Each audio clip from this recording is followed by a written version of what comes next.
Aloha, everyone. Welcome to the 20th Annual UH Venture Competition. My name is Peter Rowan. I'm the director of the Pacific Asian Center for Entrepreneurship, and I'm also lucky enough to be your MC tonight. And I'm super excited to have all you here that are with us on Zoom, and also those of you who are able to watch live on YouTube. I also want to thank our first responders and our frontline workers who are keeping us all safe by taking big risks themselves, and we're very grateful for them, certainly during this time. And hopefully we'll see you all in person soon enough. So we have about 150 of you joining us tonight from all over the country for this championship round. So thanks again for being here. We're also proudly using the platform of one of our portfolio companies from the UH Ventures Accelerator portfolio, Meeting Sift. And we want to hear from you. We'd like this to be as interactive as possible. And we hope you'll participate by voting. So here's the way you do it. You first make sure your phones are charged, and open your browser and go to sift.ly and use the code UHVC. So again, go to sift.ly and then enter the code UHVC to join the meeting. And it's right at the top of your screen. And once you're joined, you'll be prompted to answer a question. And and here we go. We're getting some results already.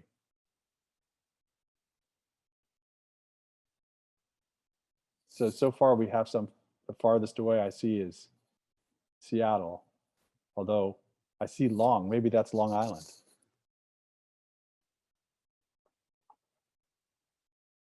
So if you're posting to social media, please tag us at Pace Hawaii.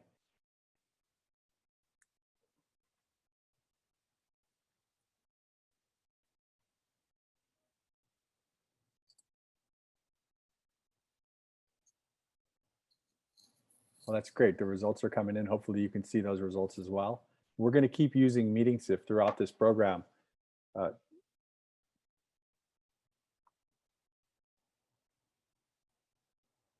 So let me talk to you, while these results are coming in, let me talk to you a little bit about the agenda.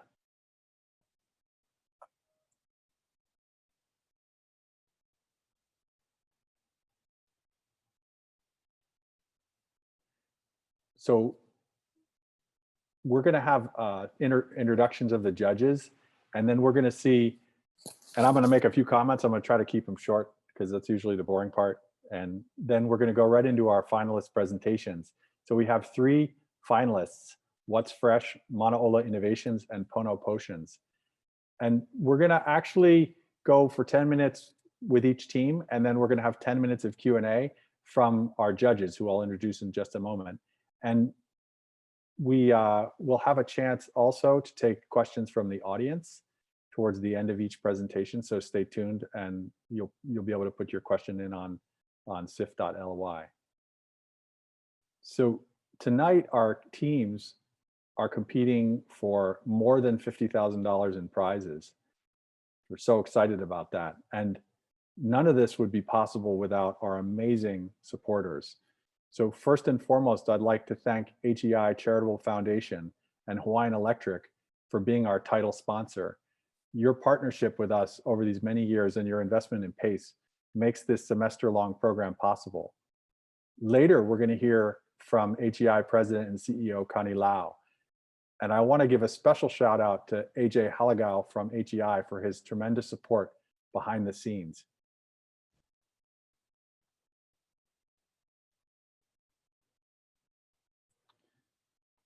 We're also lucky to have the new CEO of HECO as one of the judges on the panel, Scott Sue.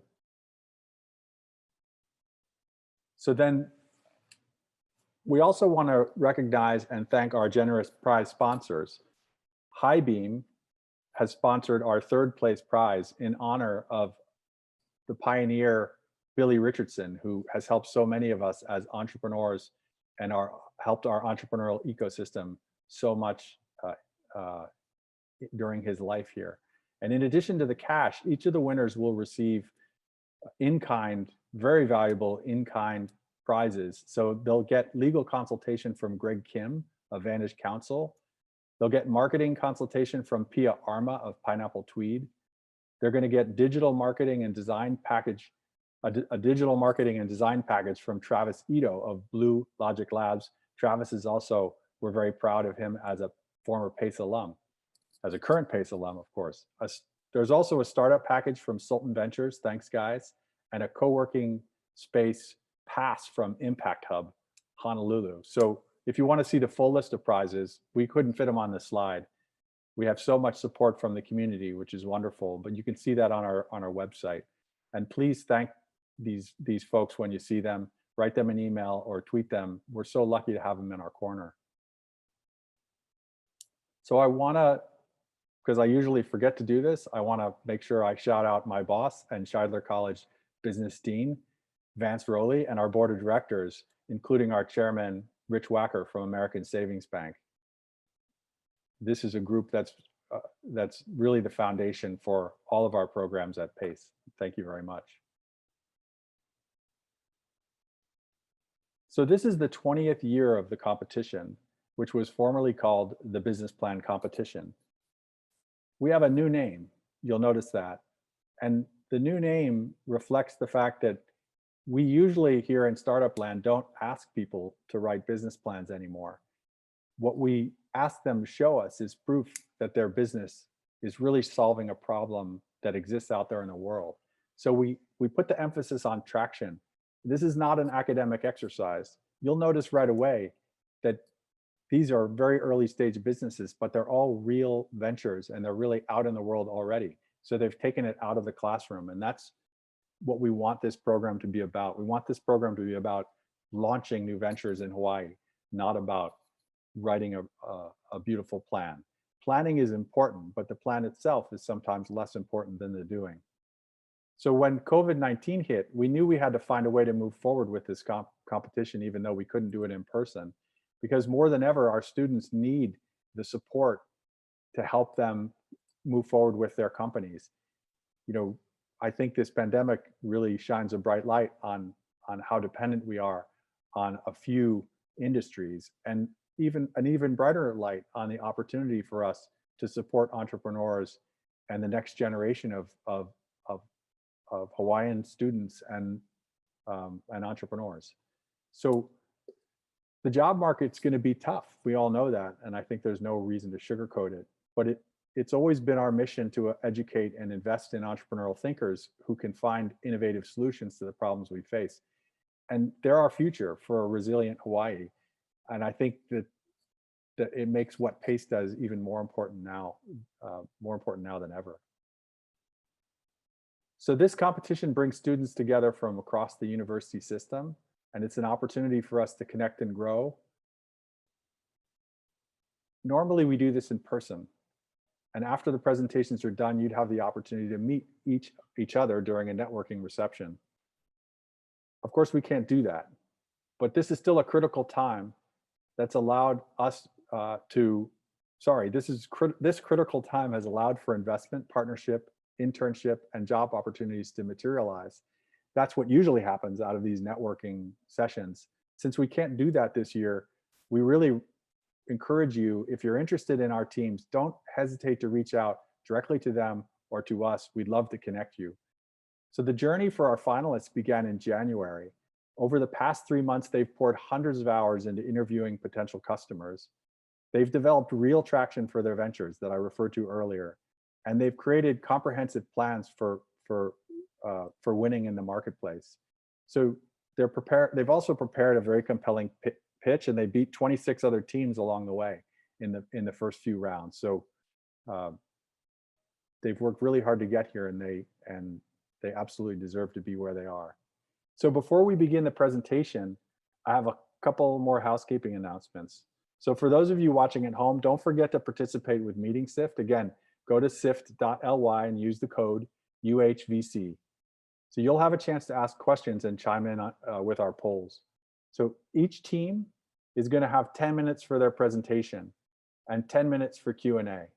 So thank you in advance for your patience as we work through any glitches that might arise. So far, so good, I think, and we'll do this together. So let's meet the judges. Judges, why don't you go ahead and turn on your cameras? So we're lucky to have Donovan Kealoha, the director at Startup Capital Ventures, one of the busiest venture capital firms we're lucky to have here in Hawaii.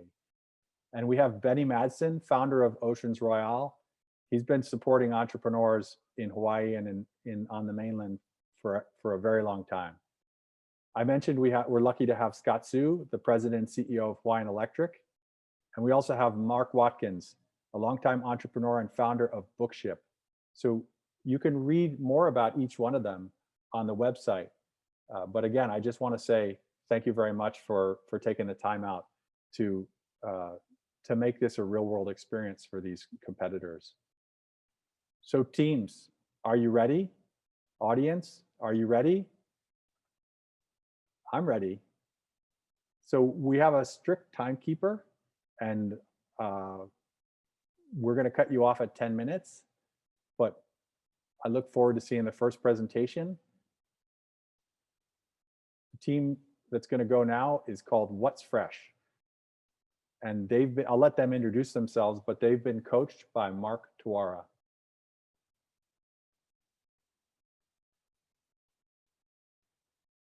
I'm going to turn it over to them now.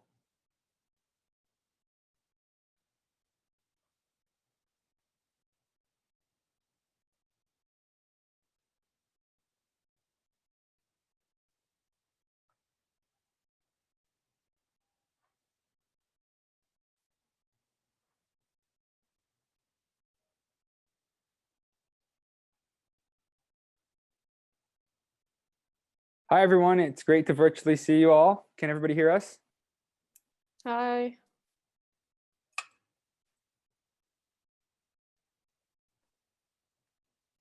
We can. Go ahead. Okay, great. So hi, everyone. My name's Spencer, I'm Lauren. and our business is What's Fresh. Lauren and I are hardcore fishermen. I've had my commercial fishing license for the last few years, which has allowed us to sell fish and help finance our addiction to fishing, as well as make a little money while in college. As soon as we started selling fish, we started noticing all the shortcomings of the current fish distribution system. For instance, on a recent fishing trip, we caught 5 ahi, a few mahi-mahi, and some other fish, and netted over $2,000.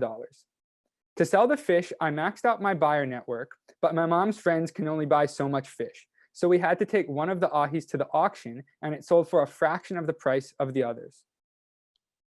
With What's Fresh up and running, we would have a broader network, which would allow us to get higher prices and sell out quicker. We started working on What's Fresh to address several problems with the current way people buy fish and the way fishermen sell it. The problem is that over 90% of the fish in most stores is previously frozen, even if they claim it's fresh. The reason they freeze the fish is because it comes from all over the world from big fishing operations who are infamous for their high bycatch rate, which means they catch a lot of whales, dolphins, and other non-targeted marine species. Small fishing operations and recreational fishermen have almost no bycatch. By the time the fish from these big operations get to the store shelves, weeks have passed, the fish has likely changed hands several times, and some has even been treated with chemicals to improve the appearance. The result is a long, inefficient supply chain. On the supply side, the core of the problem is that currently fishermen don't have great outlets to sell enough of their fish at high enough prices. They have the auction, but usually they get low prices and have to pay a commission. It boils down to 2 main points: low prices for fishermen and unfresh fish in stores. The solution is our online marketplace, What's Fresh. By cutting out the middlemen through connecting buyers directly with sellers, What's Fresh provides the freshest fish possible for consumers, the best prices for both fishermen and consumers, and the fish that consumers purchase is very local and comes from a known source with methods of less bycatch, which is more eco-friendly. By providing a larger network of buyers for fishermen, What's Fresh allows them to capture the full value of their goods. Most importantly, we create value for all of Hawaii and future generations by helping Hawaii become self-sustainable and less dependent on imported goods, which is especially important during extraordinary circumstances like the COVID-19 pandemic, when ports or food production facilities could be closed and we are left to feed ourselves. We are not reinventing the wheel. We are simply repeating the trend of eliminating the middleman and applying it to a unique market. Our mission at What's Fresh is to connect buyers and sellers on an online platform to promote local foods, giving producers the best possible prices for their goods while providing the freshest possible food to consumers. With the green movement, people are already changing the way they shop. With the coronavirus pandemic, this change has been exaggerated. It has been tough for fishermen lately since the prices are so low due to the hotels and restaurants being empty. A lot of people are selling on Instagram, even the bigger fishing operations, which is unprecedented. Also, a lot more people have reached out to me personally to try and buy fish because they don't want to go to crowded stores. This led us to dive in and start designing a usable website to speed up this process and capitalize on this opportunity, as well as helping people in this time of need. The site is currently usable and allows consumers and fishermen to sign up, expressing their interest in joining a platform like this. We also have an extensive user interface prototype, which you hopefully saw in our business plan. It's more sophisticated and user-friendly, and we plan to use the user interface design as a template for when we receive investment and work with a professional web development team. We prefer a website rather than an app because it's far less expensive to build, and also less tech-savvy users will be more willing to give it a try since they don't have to download anything. Down the line, however, we definitely want to have an app to have a more seamless and intuitive user experience and to help us stay modern. So as you can see on the slide, we have over 360 consumers that have expressed their desire to sign up for a site like this, as well as 176 fishermen who want to sell on our platform. That translates to $2,600 per month at a $15 monthly subscription for each fisherman, which is just above our projection. As you saw in our business plan, we had very positive survey results. We had 102 people respond to our consumer survey. The buyers were very eager to buy the freshest fish possible. They said they were even willing to meet fishermen that they don't know, but they emphasized the importance of the social media aspect of the site. If they didn't know the fishermen personally, they said it would be nice to know a friend who did. As mentioned, we sell to Spencer's mom's friends and through Instagram, but sometimes we have to go to Tomashiro's fish market because there are people in our limited network of buyers that just don't want fish. We have seen a huge amount of traction for the idea on the fisherman side even before the survey. Every day I see people on Instagram or even Craigslist trying to sell fish, and I think, wow, we really need to have the site going. Especially with the coronavirus, plenty of people are out of work and fishing more often, trying to find creative ways to sell their fish since the prices are so low at the auction. Besides all the screenshots of people selling on Craigslist and Instagram that we had in our business plan, the survey results on the fisherman side were great too. We were surprised to see how much fishermen were willing to pay to list their fish on the site, and a lot of people seem to prefer the subscription rather than a listing fee, which would be great for us as a business because it allows us to better project revenue. We plan to run a lean startup using minimum investment to ensure we give enough attention to all aspects of the business instead of just throwing money we get from investors at things that aren't working. Also, our strategy is to use the fishermen as a niche market to get into and build critical mass rather than being spread too thin with a lot of different products in a lot of different places. It would take about $35,000 to get a more sophisticated and user-friendly site up. We would break even within 2 years in Hawaii, and we would learn from our mistakes and then expand. With that initial investment, we would be able to fund our expansion to the mainland in 9 months. And from there, we can expand exponentially faster, especially if we took more money from investors to be able to advertise more areas at once, since software is easily scalable. As you can see, our annual net profit projection is just over $1.3 million per year. And that could be achieved in as little as 3 years upon expansion into the entire coastal United States. And that is for just fish. It doesn't account for expanding into other products or other areas internationally and further inland where people might sell freshwater fish and other goods. Also, that net profit figure comes from a revenue of $1.6 million and represents an 86% profit margin. The What's Fresh business model is not only COVID-19 and recession proof, it would actually thrive under these conditions. Also, in the distant future, economists predict a massive shift into a gig economy due to technology-related job loss, meaning that people won't have steady jobs and will need income wherever they can find it. It is quite possible that this will be the future. Something like What's Fresh will be very popular and helpful for people to make some extra income. There is also the consideration of consumers being more conscious of the effects that the shipping industry has on the environment and a growing tendency to want to buy local. There is a clear need for a service like this now and even more so into the foreseeable future. There is a huge demand on both the buyers and seller side. What's Fresh would provide value for so many people by beautifully integrating technology with communities and the bounties of nature. With all that technology has done to globalize the world, it's about time something was created to keep value within a community. We are the team to make this venture succeed. Sign up at whatsfresh.fish if you want access to the freshest fish you can get.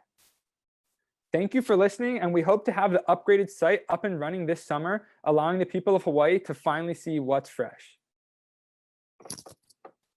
All right, thank you very much, folks.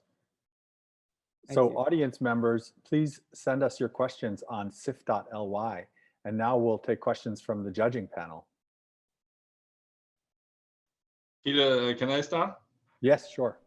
Oh, first of all, thank you for the presentation. That was really well done, I think, and I think it's a really sort of an exciting business. I just had a couple of questions. One has to do with when you sell like food and stuff, you need some sort of health department approval or something. So you say quality control. Along those lines, how do you see that work with something like this website? So ideally, there are less restrictions around the wholesale of goods rather than like retail and like processed things. So if we can stick to the fish being sold at like the wholesale level, technically, we should be able to get around that, as well as we plan to do consult with lawyers and find out the best way to approach that. And also have, our idea is basically have a lot of educational tools on our site to be able to tell consumers and fishermen how to properly handle their goods.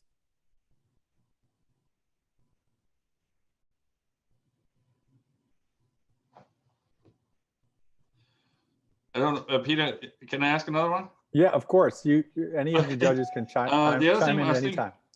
So I was thinking about price setting, because I assume the fish fresh is only fresh for half a day or a day or something. And in that period of time, the seller needs to agree with the buyer on some sort of price. Are you planning on some sort of auction system, or how do you see that happen relatively quickly, that buyer and seller can agree on the price?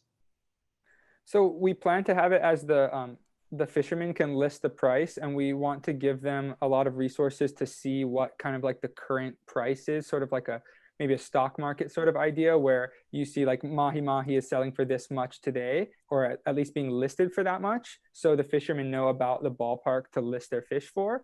And then it's kind of, we're hands off after that. And then the buyer and the seller can negotiate their own price. But we do plan to have, since fish is obviously, it'll spoil relatively quickly. So we plan to have like short limits on the postings, will expire within like about 2 or 3 days. Yep, and we have that outlined on our user interface prototype. And I assume in this space, reputation of the fisherman is probably also really important, because you sort of normally have an ability to smell and look at the fish before you buy it. But here you sort of have to trust that it's a fresh fish you're buying. And yeah, that this way we also try to be cash friendly. So we allow the buyer to not have to purchase the fish until they see it. And we plan to have how-to videos and resources for the consumers as well to teach them what to look for when buying fish. Hi, this is Mark. Could I jump in with a question? Oh, go ahead, Mark. You first. Oh, thank you. Congratulations on your progress, guys, so far. It's really awesome. The question that I have is really, you have a two-sided marketplace, right? You have fishermen on one side and you have people who want to buy fish on the other. The incentive for the fishermen seems really clear to me. They need to sell their fish. And you've got, it's like 176 fishermen you said signed up. How many fish buyers do you need for 176 fishermen? I guess the question for me is, will people actually do this? Will they leave their apartment, get in their car, drive down to the harbor? Will they actually do it? I get my fish. I love fresh fish. I get it from the farmer's market, and the guy that I buy it from goes to the auction and buys it. But I can do other things, right? I can get the vegetables and all the other stuff I need. Would I drive all the way over to the harbor for fish? I'm not sure. So that's kind of the question I have is, how do you see that dynamic? How many fish buyers do you need to support, 100 fishermen? Because that's a lot of fish every day. So luckily, there are so many more buyers than there are fishermen. It's a very small number as a ratio. So to keep the fishermen happy, who are the people who are using our site mostly and creating the revenue for us, the way I see it is if they can be able to break even on their listing fee and make some money for selling, they'll keep coming back as being able to have the platform to sell on. If you have 100 fishermen, how many buyers do you need to actually show up at the docks? Is it 200? Is it 5,000? How many people is that? To consume all that fish? That's a lot of fish, right? 100 fishermen bringing in fish. That's a lot of fish. So as far as that goes, even like a 1-to-1 would do it. One consumer to one fisherman would be enough to keep the site going. Obviously, it's going to be much higher than that. Okay. But as little as that, you sell 1 pound of fish for $10. You've covered, or I guess you've covered the $3.99 listing fee, or a couple of pounds per person is usually how it works. But it doesn't cover the expense of running a boat and catching the fish and all that stuff, right? They can't sell 1 pound of fish. They need to sell what? 20 fish, 100 fish? How many fish do they sell? So on average, I would say what I do is when I sell, to have a good day, I would consider maybe 10 buyers. So add a 0 to that figure. Okay. So in your marketplace, if you got 100 fishermen, you need, 1,000 buyers. Yep. Okay. Thanks.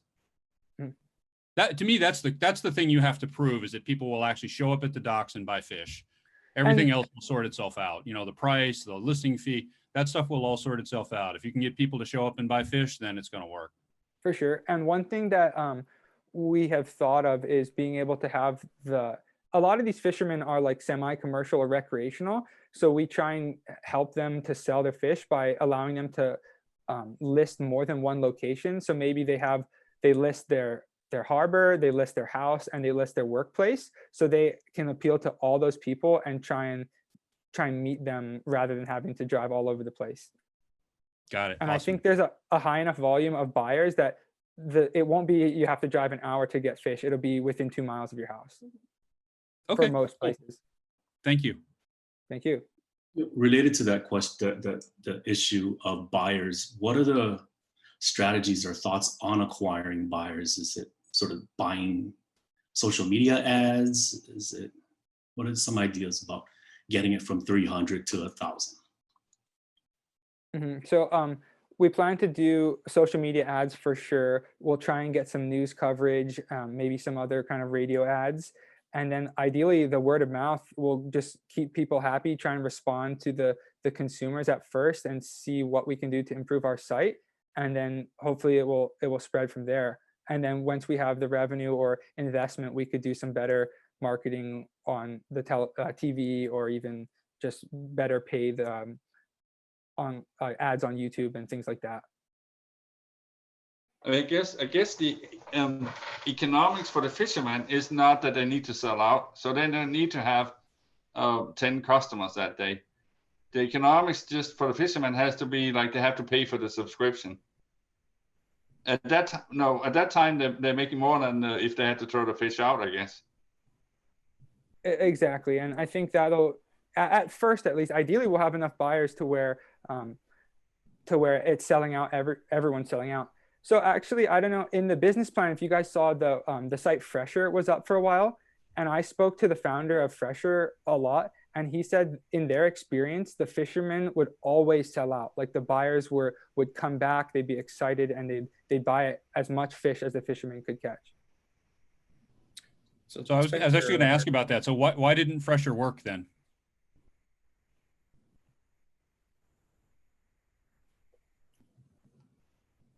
So I think there were a few things that I spoke to Franco about, having us being connected into the fishing industry is going to be a huge asset for us.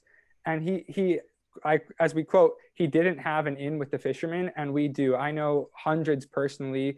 I interact with them at the harbor. I interact with them on Instagram.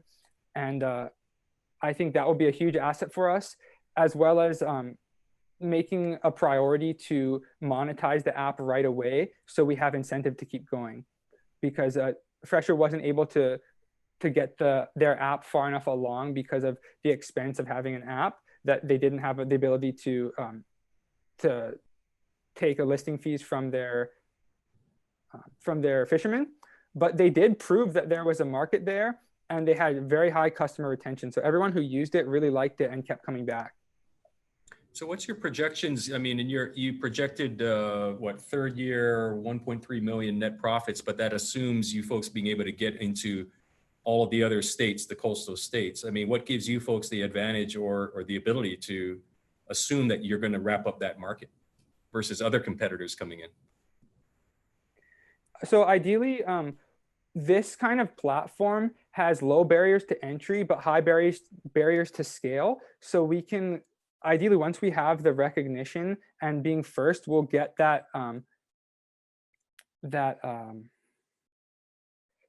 critical mass and be able to continue. I think we have a slide about that as well. Well, actually, I'm sure you do, but I'm afraid we're out of time. And so we want to have some quick feedback from the external audience. So audience members, please send your questions for What's Fresh to sift.ly. And let's find out what the audience thinks. We're going to collect we're going to ask a few questions and get some feedback. We're not going to show you these results, so we don't want to bias the judges, of course. So we're going to, but you can log into sift.ly, use the code UHVC, and put in the questions that you have for the What's Fresh team. And real quick, can we give a shout out to our coach, Mark Tawara of Manageability Pro LLC. He was a huge help to us during this process, and we really appreciate all his help. And thank you to Base. You're welcome. So we have a couple more questions for the audience, and we'll share the results after.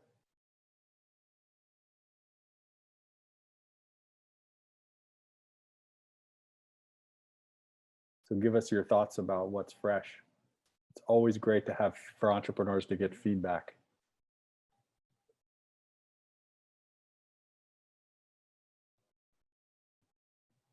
So I think while we're doing that, we can get set up for the next presenters.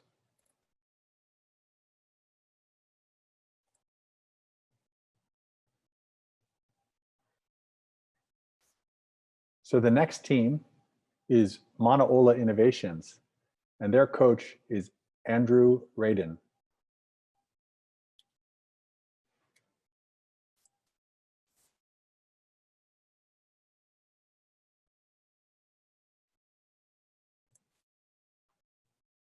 Guys, ready to go?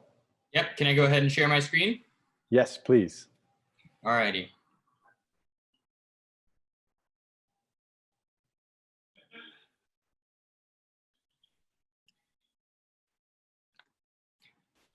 It looks good. Whenever you're ready. Okay. Good afternoon, everybody. We are Manaola Innovations. My name is Kendra Horvat, and I am the Chief Operations Officer. And I'm Everett Amundsen, the Chief Innovation Officer. Our mission at Manaola Innovations is to power a higher quality of life. This is where our name, Mana meaning power and Ola meaning life, comes from. We want to create a better, more independent life quality for individuals with all kinds of disabilities. As a teenager in high school, I struggled a lot with anxiety and stress, like many people do. There was always so much going on in my head with school, theater, my home life, homework. It often felt a lot like this.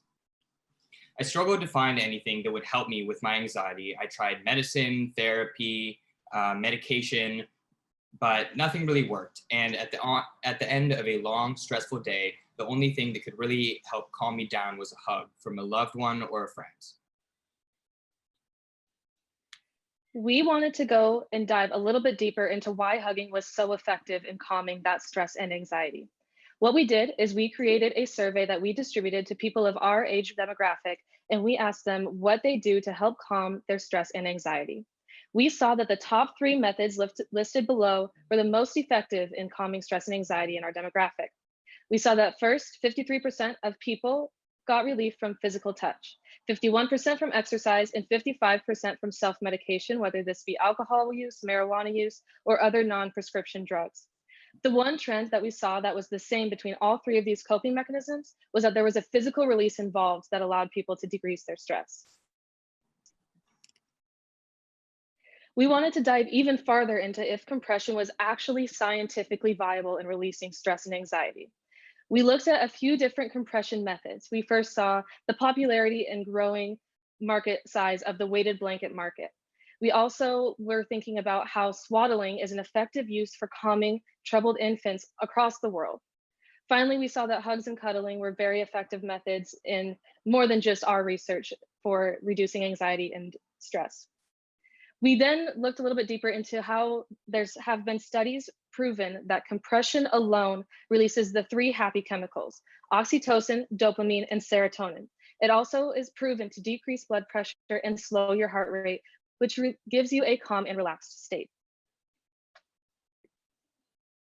The market that we identified for our product is the global wellness industry. In 2018, it accounted for 5.3% of the total global GDP, which means that we know there are a lot of people spending a lot of money in this area trying to reduce their stress and anxiety. This is our solution, the Stress Less Vest. As you can see, when you pull down on the side tabs, the compression is activated with a cinching mechanism. It can be worn discreetly under clothing, as seen here, and when you want to release the compression, you simply pull down on the vest and it releases. We hope to retail this at a very competitive $100 per unit and make this a very effective way for everyday people to manage their stress and anxiety. There are a few competitors on the market. However, all of them are aimed at the autism market. There's the Marina, which is non-adjustable and costs around $120. The Squeeze, which is complicated and uses a pump and costs a whopping $350, as well as the School Specialties, which is once again aimed at that special needs market and is quite honestly impossible to put on by yourself. So we hope to add all of the value of this, having it adjustable, discreet, and efficient way to reduce stress and anxiety.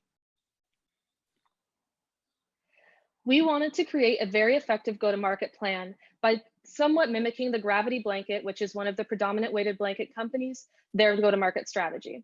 We saw that they were very effective in doing Google advertisements and social media campaigns, and their most successful social media campaigns were editorial style, as they called it. So what this means is that they distributed their products to everyday people, had them film themselves using the product and film their reaction, and those went viral very consistently on Facebook. So we're planning to use a very similar method with our Stress Less Vest. Finally, we already have some great connections with news releases and different news platforms. So we would love to be reaching out to those same networks to help get those news features that we've already gotten before on different products with the Stress Less Vest to raise awareness. In order to distribute this product, we hope to use a direct-to-consumer method so that people can either go to our website or places like Amazon.com later on down the road, put our product in their cart and get it delivered to their front doorstep. In order to make sure that our product was the actual best solution for our market, we did over 150 problem market research interviews.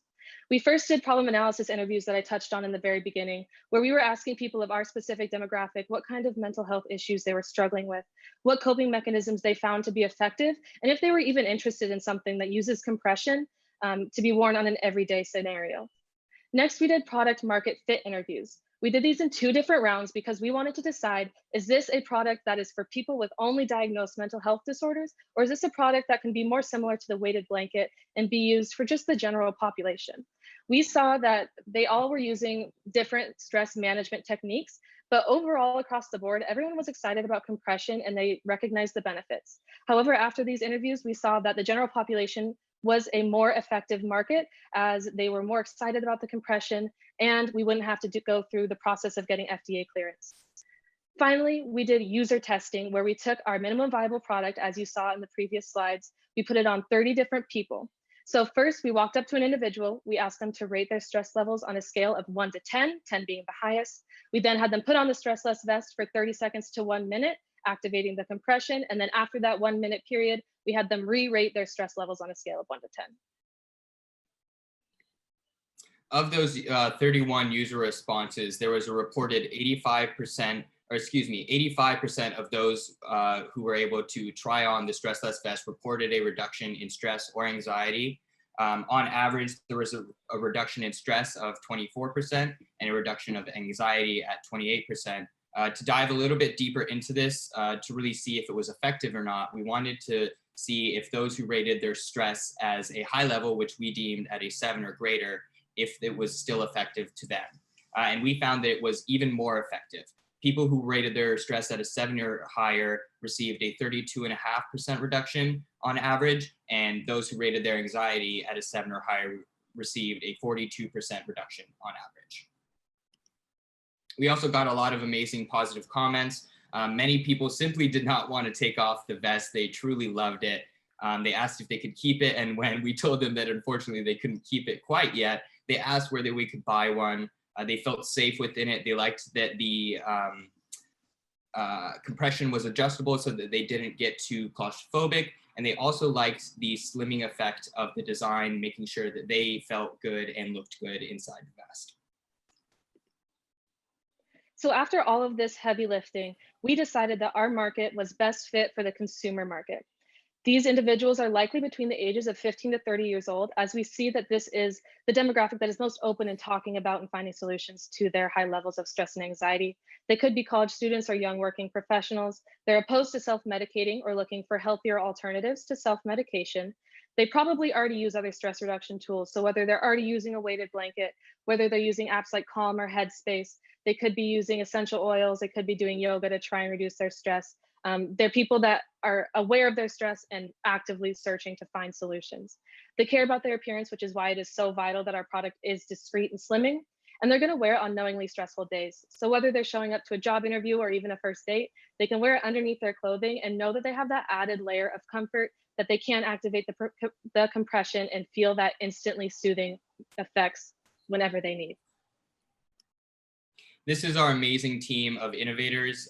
We are very proud to have a very diverse team of business people as well as engineers. We worked very hard on making sure that we have innovative business strategy as well as some really high-tech technology within our products. We also are very lucky to have an amazing board of advisors, including experts in areas such as digital marketing and business development, and a special shout out to our current coach for the UHVC, Andrew Radin. So our quick financial projections are that we're hoping to retail it at $100 per unit with a COGS of $10 to $15. We have a few $1,000s lined up for our prototyping, IP, and initial marketing costs, but this is just for the pre-sale campaign. We created sales projections based on the sales of the Gravity blanket in a comparison on units. So we see that we hope to get a pre-sale of 250 units, and then by year 4, bump it up to 80,000 units, which equates to a revenue of $8 million. As you can see, we've already done a ton. We're finishing up our final finishing touches for our IP and hoping to begin our pre-sale campaign soon. Our goal at Manaola Innovations is to power a higher quality of life, starting with people like me. No matter your disability or the severity, everyone should be able to live a happy, healthy life. Times like these mean that we may not be able to receive the hug that melts all your stress away. The Stressless Vest can offer that. Thank you. All right, perfect timing. So let me remind the audience that you can put questions in if you haven't already for the Manaola Innovations team. And if we have time, I'll pull up one or two of those questions, but let's turn it over to the judges. I had a quick question. Will these vests fit any body size or shape? Yes, so we're going to have just like a traditional small, medium, large, XL sizing method for our first release. Later on, we do recognize that this is something that can benefit children as well. So we'll be moving into children's sizing when that time comes. But yes, it will fit everyone, and it is very stretchy, so there's a lot of leeway even between sizes. Does it work equally well for somebody that's skinny with somebody that's heavy? As far as we've seen, yes, there's no evidence that shows that body fat percentage or muscle mass makes a difference in the effects of compression. Yeah, I just want to say it's a great, great solution and wonderful presentation. So thank you for that. Thank you. Thank you.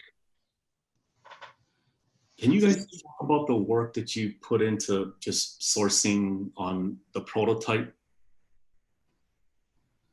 Yes. Like I hope that you've talked to a number of folks to put together I guess the next run of shirts. Yeah, so basically what we did is our actual Manaola team sat down, we put in about between 20 and 30 hours of work, I would say, making as many prototypes on our own with my one little sewing machine I bought off of Amazon.com to just do that kind of grunt work on our own and make sure that our vest was as perfect as we could get it, with our limited capabilities before we reached out to a small scale manufacturer. So we already do have a small scale manufacturer who we are working with now to actually refine and perfect the prototype. So we've already got one prototype done. We have a few edits we're making, and then we actually are adjusting the patterns that she's created for us so that we can bring it to a large scale manufacturer. We have a couple tentative connections in Bali for manufacturers that we're hoping to reach out to soon once we finish that initial perfecting of the prototype. Could you So I was going to ask a question along small those scale and lines. large I mean, scale? How many? I'm sorry. No, so my question is, so taking that prototype to your final finished product, I mean, is there going to be any, are you anticipating any more significant costs of per unit? Or is it just cosmetic, aesthetic touches? Yeah. So the majority of it right now is just the cosmetic. We spent, like Kendra said, a very large amount of time working on the mechanism itself to refine it and make sure that we got equal compression around the body. So now it's definitely a lot more of cosmetic, and then just working on the pattern so that it is scalable and that so we can start looking into sending it to large scale manufacturers. The cost per unit that you cited, at what level of scale of production do you achieve that cost? I mean, can you achieve that low a cost for a low run? That would probably be right after our pre-sale campaign. So this is where we're not hitting our full economies of scale yet. Obviously 10 to 15 is relatively high for full functional business at this point, but this is probably likely in that towards the end of our pre-sale campaign or right after our pre-sale campaign, after we hit that 250 mark, we're expecting this to be the cost per unit with our large scale manufacturer. I mean, also, I think I heard somebody asking the question, the difference between a small scale and a large scale manufacturer. So just to clarify, because I heard that was coming, but it got overlapped.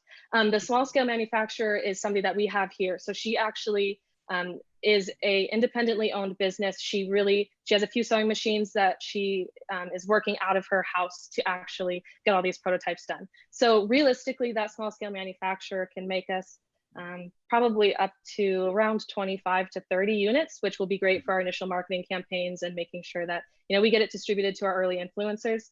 And then after we hit that point, we got to move on to our large scale manufacturer, who will likely be in Bali, because there is no large scale manufacturing on the island of Hawaii, unfortunately. Have you thought, I mean, this is meant as a compliment. I hope you take it that way, but this seems like a classic Kickstarter style project, right? It's, you know, it's a very mission driven thing. It's something that people, a certain segment of the population is going to emotionally resonate with. Kickstarter seems like a classic, or whatever platform you choose, seems like a classic way to get advance orders, right? You can put this out there, test the market, see that people actually are interested in this, and basically kind of front load your revenue rather than going for sort of a classic venture model where you get a bunch of investment up front. So I'm curious if you've thought about that, and if so, you know, why or why not do you want to go that way? Yeah, so we actually are, that is part of our plan. In order to do the pre-sales, we are going to do some of the, either, we're not sure quite what website we're going to use, whether it be Kickstarter or not, but we will be using a similar pre-sale platform in order to allow us to create the orders and create that buzz as while we're sending out that marketing material. Have you folks tested this product on people for an extended amount of time? I mean, 30 seconds to 1 minute isn't that long. Right. So we did this testing. We did the 30 units or the 30 user responses in a pretty short period of time because we only had our prototypes for a couple of weeks before we shipped them all off to, well, didn't ship them, but pawned them off to our small scale manufacturer for her to use for references. So that's why we did such a short amount of time for our large scale user testing, because again, we only had 5 products as well. But as our team as a whole, we have 5 primary people on the team who are working on this project. And so we all have personally worn the vests for all day and activated the compression on and off whenever we wanted. And we really love that it is something that's kind of comforting and that you can change the compression if you want it. That was our biggest thing when we were ordering the other autism vests, because it is the same concept, but just a very, very different application.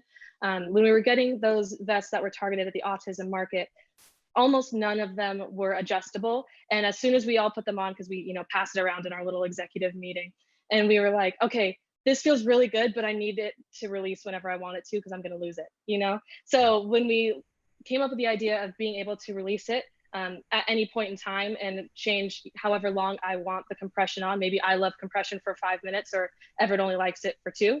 It doesn't matter because it's per user. So it's really easy and very comfortable. When you release the compression, it just feels like you're wearing a shirt. And very importantly, no harmful effects on anybody.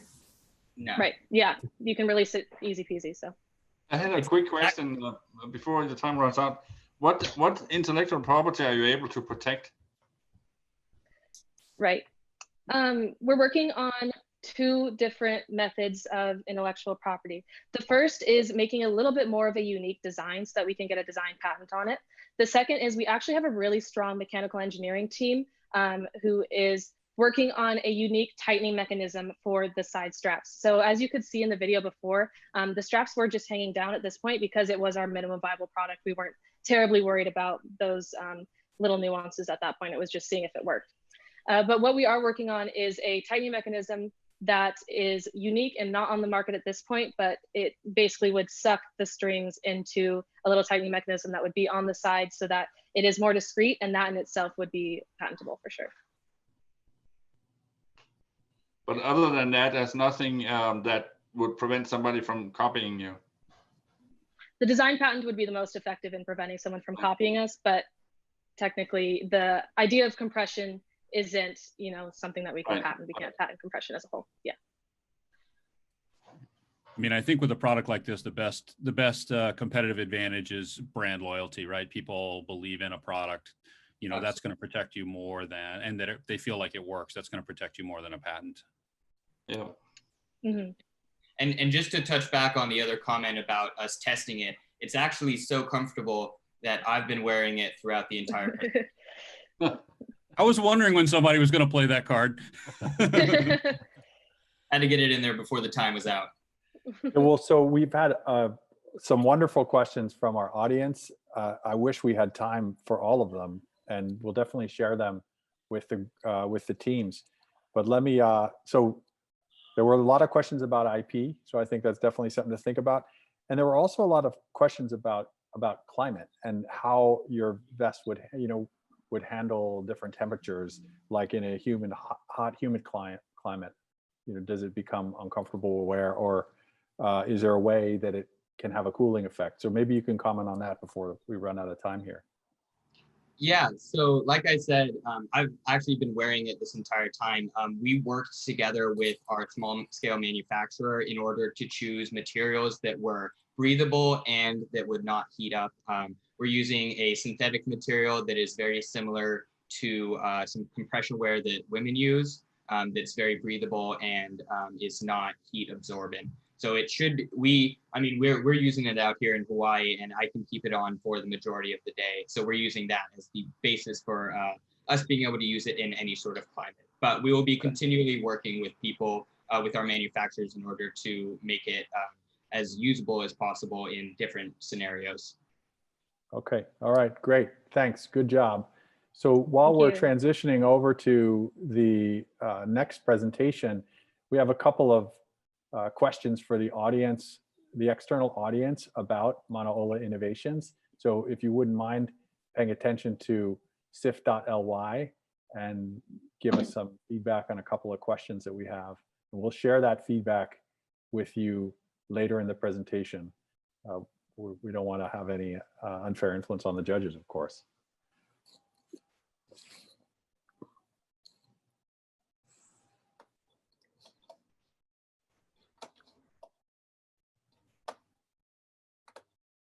Can everyone hear me? So next up, we have our third team, Pono Potions, and their coach is Carl Mabin. So Peter, yeah, we can hear you, and take it away. Okay, thank you, Peter. Well, we are Pono Potions artisan Hawaiian syrups, locally sourced flavored syrups to excite the body and the soul. And we started this company in August of 2019 with the value proposition to be a line of all natural artisan flavored syrups made with locally sourced ingredients from Hawaii. And we deliver a product that aligns with our customers' values of quality, uniqueness, and sustainability. And we've already been embraced by the Hawaiian community as a high quality product that represents the Hawaiian Islands, as seen in this next clip from Papa Makeke. A great local brand that has wonderful flavors. I'm holding the Pono Potions syrup. So let's taste this. It's really yummy. So their syrups are like, you can add them in like coffees, tea. Actually very reasonably priced. It's $14.95, right? This is energy. That's yummy. You know what I would do with this? What? Pour it all over vanilla ice cream. Or about what these products, where they come from. Golden Hour Vanilla? Yes. Like They're created locally. The name of these things just make me want to buy it already. The marketing is genius. Would you buy this for your mom, Josh? I would buy at least 6. We create local sourced flavored, oh, look at that, latte syrups that highlight the natural ingredients of Hawaiian Islands. So it kind of it represents Hawaii and the island. Yeah. And now I'd like to introduce our startup team, myself, Peter Hessler, the founder of Pono Potions, a University of Hawaii TIM student, and I'm also a trained chef, bartender, and restaurant manager with 10 years of experience in the industry.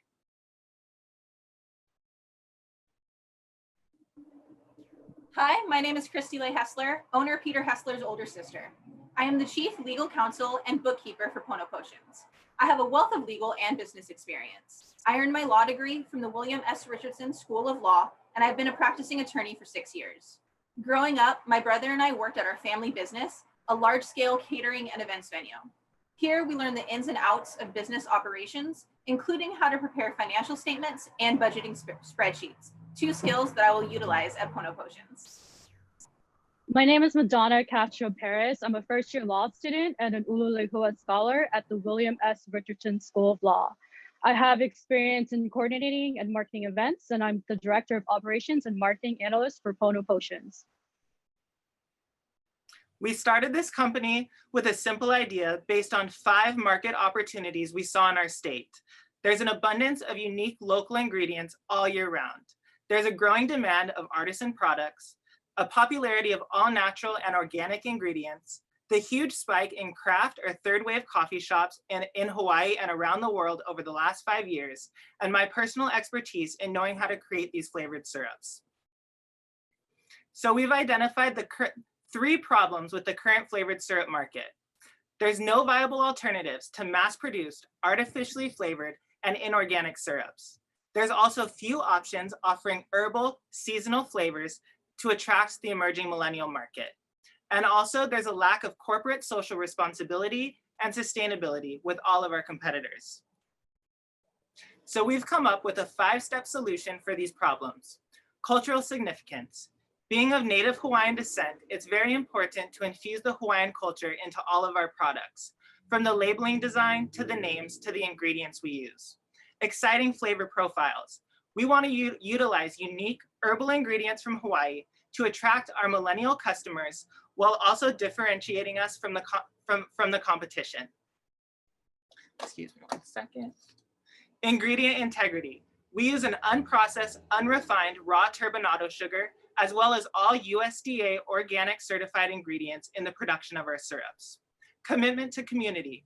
We donate 10 cents of every bottle to the Food for Keiki Foundation at the Hawaii Food Bank. And finally, sustainability.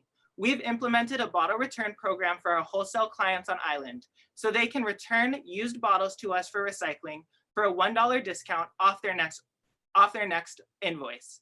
And this also keeps unnecessary plastics out of our oceans. We also don't use any single-use plastics in the production and distribution of our products. The size of the global flavored syrup industry is valued at $46.3 billion. By 2025, the market is expected to grow to $65.6 billion. Our target market is going towards the United States and Asia Pacific. In emerging markets, notably in Asia, there's a rapidly emerging cafe culture as young, affluent, middle classes show a desire to embrace Western consumer lifestyles. And we're going to target the Asia Pacific market because of the high demand of Hawaiʻi products and herbal and exotic fruit flavors. There's also a huge market opportunity right here in our state. This year, there's 796 registered coffee businesses in Hawaii, and there's 0 flavored syrup companies to meet this growing demand. The specialty or third wave coffee market in Hawaii is growing at a CAGR of 13.3%. And we also have limited national and local competition in the flavored syrup market. We currently have a product line of 8 natural Hawaii-based flavors, ranging from herbal flavors like toasted olena to maika'i mac nut, which uses whole Big Island macadamia nuts to flavor our syrups. And we also private label this syrup for our wholesale client Kai Coffee, which they sell on their retail shelves, use in their signature Kai latte, as well as distribute online through their website. Our current competition is made up namely of large national brands, Tarani and Monin. Although they have implemented some natural syrups in the past year, they still have a poor reputation for taste and quality. There are other small craft syrup companies around, like Holy Cacao and Sonoma Syrup Company. However, they have a limited distribution, limited flavors, and are very expensive. So our competitive advantage is that we are becoming USDA certified organic. We are a made in Hawaii product, which has huge worldwide name recognition. We have seasonal Hawaii-based flavors. We're sustainably produced with a solid corporate social responsibility and our commitment to quality and craftsmanship. And when we become too much of a threat to these large national brands, we would be open to a lucrative buyout option. We have 2 revenue models of Pono Potions. The first is business to business, where we partner with key distributors to deliver our products directly to third wave coffee shops and retailers. Our business to consumer model is mainly based on our online store, ponopotions.com, where we sell our products directly to consumers around the world. Our wholesale price per bottle is $13.99. We do offer a $1 discount for the returned bottles, bringing the price down to $12.99. This gives us a profit margin of 75.2%. Our retail price is $19.95 for the large bottle, $14.95 for the smaller bottle, bringing our margins up to 84%. And this is based on a cost of goods sold of $3.23 per bottle. We're targeting millennials between the ages of 20 to 39 and third wave coffee shops that are growing rapidly. The reason why we're targeting millennials is because not only are our wholesale clients target customer, but they have the largest spending power compared to Generation X and baby boomers. Majority of millennials prefer brands that have a corporate social responsibility with a social or environmental benefit and are associated with a good cause. Based on those preferences, we will use social media platforms to engage with our target customer base through personalization, authenticity, and mobile platforms. Millennials are more likely to make a purchase if the product and advertisements are personalized to their interests, and if the brand says something about who they are, their values, and where they fit. And as you can see, we've actually implemented our social media marketing tactics in TikTok, YouTube, and even Instagram. And our consistent social media efforts were successful because our online sales have grown 5 times in the past 30 days. Our revenues have shown considerable traction since our launch in August. From the months of December to February, we are showing 20% month-over-month growth on a wholesale basis. And even with the COVID-19 pandemic, we've been able to have our revenues remain constant due to our increased online sales on our own website, on popupmakeke.com, and creating partnerships with our coffee shop distributors. Our future forecasts are expected to grow exponentially. In 2021, we want to saturate the Oahu market. In 2022, we want to distribute statewide to retailers like Whole Foods and ABC stores. And in 2023, we want to become an international brand, exporting our products to the Asia Pacific market with revenues reaching above $2.6 million. So today we're asking for a funding request of $150,000 for a 10% equity stake in our company, with dividends expected to be paid after year 2 and reaching a return on investment of 60.5% at year-end 2023. Thank you so much for your time. I'd also like to say thank you to our coach, Carl Mabin, for all the advice over these last few months. And now we'd love to take your questions. All right, great. Let me just interrupt for a second to remind folks out there on the YouTube stream that they can put in questions now on for Pono Potions, and hopefully we'll have time after the judges get done deliberating. But now I'll turn it over to the judges. Okay, this is Benny. I have a quick question just to help me understand the product. But before that, this was another beautiful presentation. Thank you very much. And I'm wondering, what is the product life of these things? I mean, it's raw, so I assume it has a certain lifetime. Correct. And one of our marketing techniques is we don't use any artificial preservatives in our products. What acts as the natural preservative is the high sugar content of these syrups. A simple syrup has a 1-to-1 ratio of sugar to water, and our products are 1.75 units of sugar to 1 unit of water, greatly extending the shelf life to up to 1 year if refrigerated. So does it require refrigeration in the store? No, it does not. And they stay good for, on the low end, 3 months if you leave them on the shelf. Okay. So I saw that on one of your slides, it had a, perhaps a do-it-yourself cocktail use of the syrups. I mean, is that a whole nother market beyond coffee shops? Absolutely. And that is part of our expansion plan, is really capitalizing on the cocktail market of our syrups. So we do have those little gift packs available. Sorry, let me find this slide. And on our Instagram, we're promoting do-it-yourself cocktails. We have a backyard cocktail series. We have these little gift packs. So we're going to do one for cocktails and one for coffee and teas. So that's a whole other part of the market that hasn't even been worked into our projections yet. Yeah, that's what I was noticing, is that you could actually have even a much larger scale penetration here. Absolutely. I had exactly the same question. Is why craft coffee shops instead of, the craft cocktail wave is sweeping over the planet? Why not that? Is it a smaller market? Well, working from experience, getting into the restaurant distribution channels and bar distribution channels is very difficult. Coffee shops here have not had a viable alternative to Monin and Tarani until Pono Potions. So really, they've been craving that unique local latte syrup that we provide. So we really want to penetrate that market first before expanding to the cocktail market. Maybe I could just follow on that. Do you see yourself as a B2B company? You're selling this to coffee shops, or as a B2C company selling it to consumers? Because they're very different animals. Absolutely. So when we started this project and business, it was a B2B model where all of our revenues were from these third wave coffee shops on island. Due to the COVID-19 pandemic, we have shifted things to be a more B2C model. And it's worked great. We're on multiple websites, as well as being on the websites of all of our coffee shop retailers. And this has created a lot of traction in social media and really getting our name out there. So we're using this model as leverage to take back to the B2B model after the COVID-19 pandemic to potentially get more clients.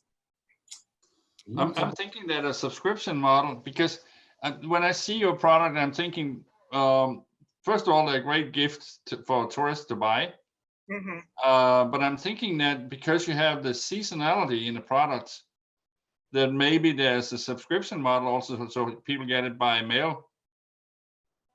Yes, I thought of that same sentiment, and I think that's something we can implement within the next year for sure on our website, getting a subscription program for those special seasonal flavors. Can you speak about, do you guys do it in-house, or do you guys work with, I don't know, suppliers, preparers in putting this together? Yeah, so currently we do everything in-house. I actually make all the syrups myself out of a shared commercial kitchen facility in Kalihi. So as we grow, however, we really want to scale to work with a co-manufacturer that keeps the same quality of our syrups. So some things we're looking into is reaching out to similar companies with the similar brand, like Shaka Tea, who also uses a lot of the same flavors, and perhaps we could come up with some sort of co-manufacturing agreement.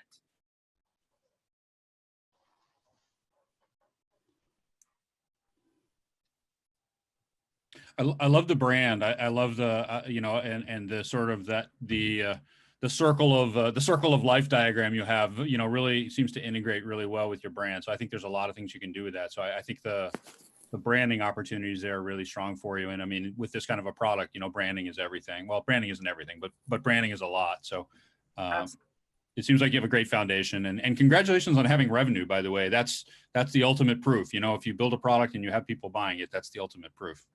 Yeah, thank you so much. Could you talk about what you see as like sort of the global, I know you talked about it, but just the market size of what you're actually going after? I mean, obviously Hawaii will be a great market for you as, you know, personal owners of the company, but if you want to build something enormous, like how big can this get? Absolutely. I'll let my colleague Madonna touch on this. Okay, so as you can see, we actually have a slide on the flavor market industry. Like globally, the Asia, Pacific, and USA combined is $24 billion. And so we did some research on flavor trends. So the beverage industry actually submits a report, an annual report, and what are the popular flavors of the year. And the popular flavors right now are exotic flavors. And to them, exotic flavors is flavors from Asian Pacific, like lily koi, even ube, and even like macadamia nut. And even right now, the boba milk tea is also a hot flavor going on right now, because those specific flavors are like the trend. And also because in Asia, like Korea and Japan, they have like this thriving cafe culture. And there's a lot of YouTube channels dedicated to these like cafes showing how to make like craft coffee. And we could see ourselves like penetrating into that specific market because the demand for a quality syrup product that is made in-house, that uses like organic ingredients, and where the ingredients actually come from Hawaii, where we can actually get access to make those specific like flavors for that specific market. And I'd like to add on to Madonna's answer. Monen's revenues topped $90 million this year, and they're still expected to grow exponentially due to the millennial trends of beverage customization and healthier organic alternatives. So with that, we expect to be a substantial player in the Asia Pacific and in Hawaii combined. So the sky's the limit, really, of this 24 billion market size. We're thinking big. So we're like, again, like we're using a lot of education, YouTube videos, Instagram, TikTok. On TikTok, we had over 3,000 views, and we just started our TikTok account. And our largest view was on how to make dalgona coffee using our syrups. So like Petey was saying, customization is the key. A lot of millennials just want to have the choice. Before, back my parents' generation, it was all about status quo. Us, our millennial generation, we don't like to be dictated on what to do. We want the freedom and we want the choice to make the decision, whether it's like creating our own beverage, whether it's like choosing like what kind of products we want on the subscription. And so we're using that specific preference to implement into our marketing plan. Just to follow up, if Monin is the largest company and they're $90 million a year, where is that $24 billion market size? Who's getting that money? Where's that going? Yeah, so okay, so you got this one, Madonna? Yeah, okay, so 24 flavored syrup industry not only includes like Monin, it also includes like extracts, like vanilla extract, almond extract, and also other like chemically processed syrups, and even like maple syrup, but it's just like corn syrup, like Aunt Jemima's. It's just like corn syrup with the artificial maple flavor. So even Coca-Cola has it. So like Pepsi also has like their own like flavored syrups because they recently bought out, I think a few years ago, they bought out SodaStream because they could see like the profitability of customization, and people are buying a lot of sparkling water machines. And if you can go to like Whole Foods, Foodland, all those stores has like a whole entire aisle on sparkling water alone. All right. So we could see how like having, yes? Sorry, I want to leave some time for an audience question. There's been a lot of really good questions for you. And it seems like quite a few of them relate to your e-commerce strategy. You talked a lot about Hawaii, but maybe you can speak a little bit about your e-commerce strategy. You know, are you going to use Amazon to sort of, is there a way you can leverage them to get out domestically and globally? Absolutely, and that's in our yearly plan as well, just to get on Amazon. And to do that, there are a few hoops to jump through, like getting the universal barcode on our product, which is a few $1,000s investment. So that would be the next step to getting on Amazon. And until then, we're really looking just to boost our presence online. So a lot of that traffic is directed straight to our website. I see. All right, great. Well, thanks, Pono Potions. We'll share these questions with you as well. And we have a couple more questions for the audience for the Pono Potions team. So, and we're going to show you these results later. So the first one we're asking you is to submit a couple of words to describe Pono Potions. We'll give you a minute or so to give us feedback on that.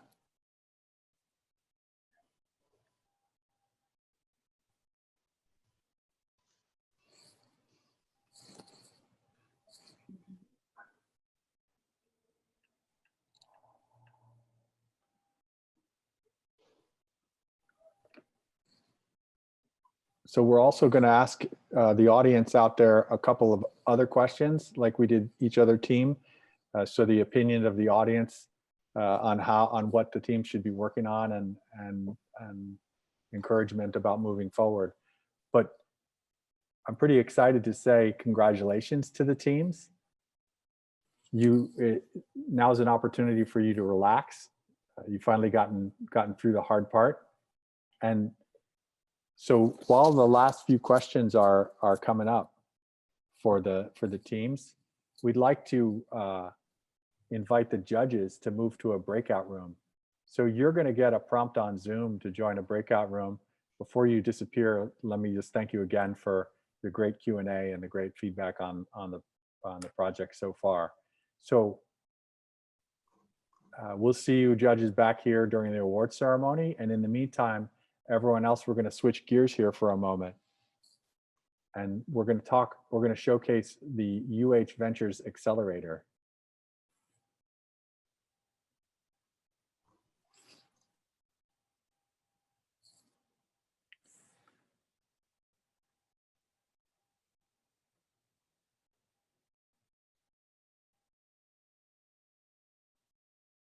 So are we ready to send the judges to the breakout rooms?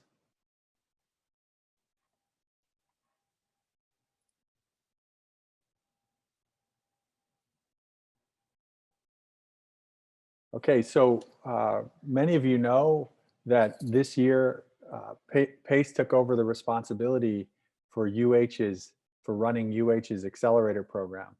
And it's been around since 2014. It's been a very exciting program run out of the Office of the Vice President of Research and Innovation. Vasilis Sirmos, I think he won the award this year for Investor of the Year at the Hawaii Venture Capital Awards. He's been a great supporter of entrepreneurs, and his Office of Innovation and Commercialization, I want to give a special shout out to Steve Auerbach and Sandra Fujiyama, have been amazing partners for us this year as we took over, planned, and then executed on the next cohort of the UH Ventures Accelerator.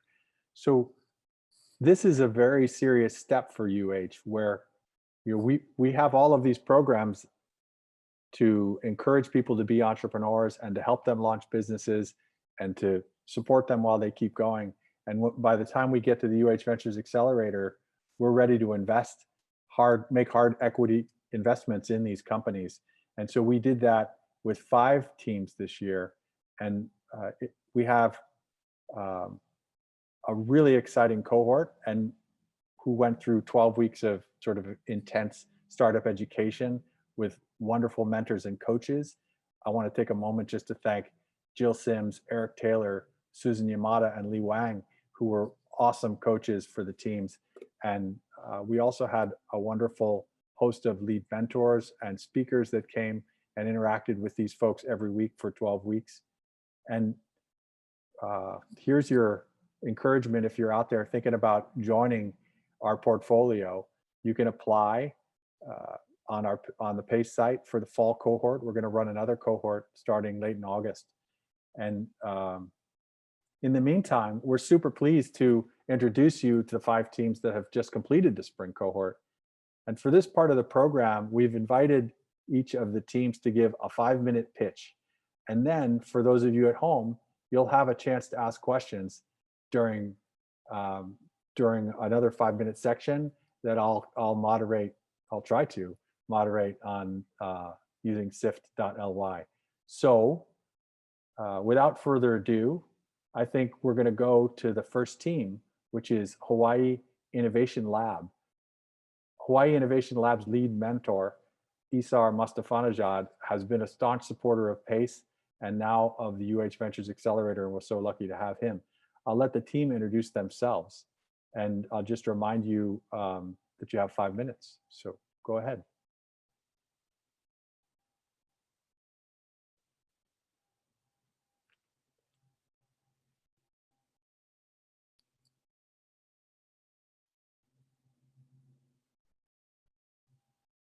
Oh, you're still muted, Arif.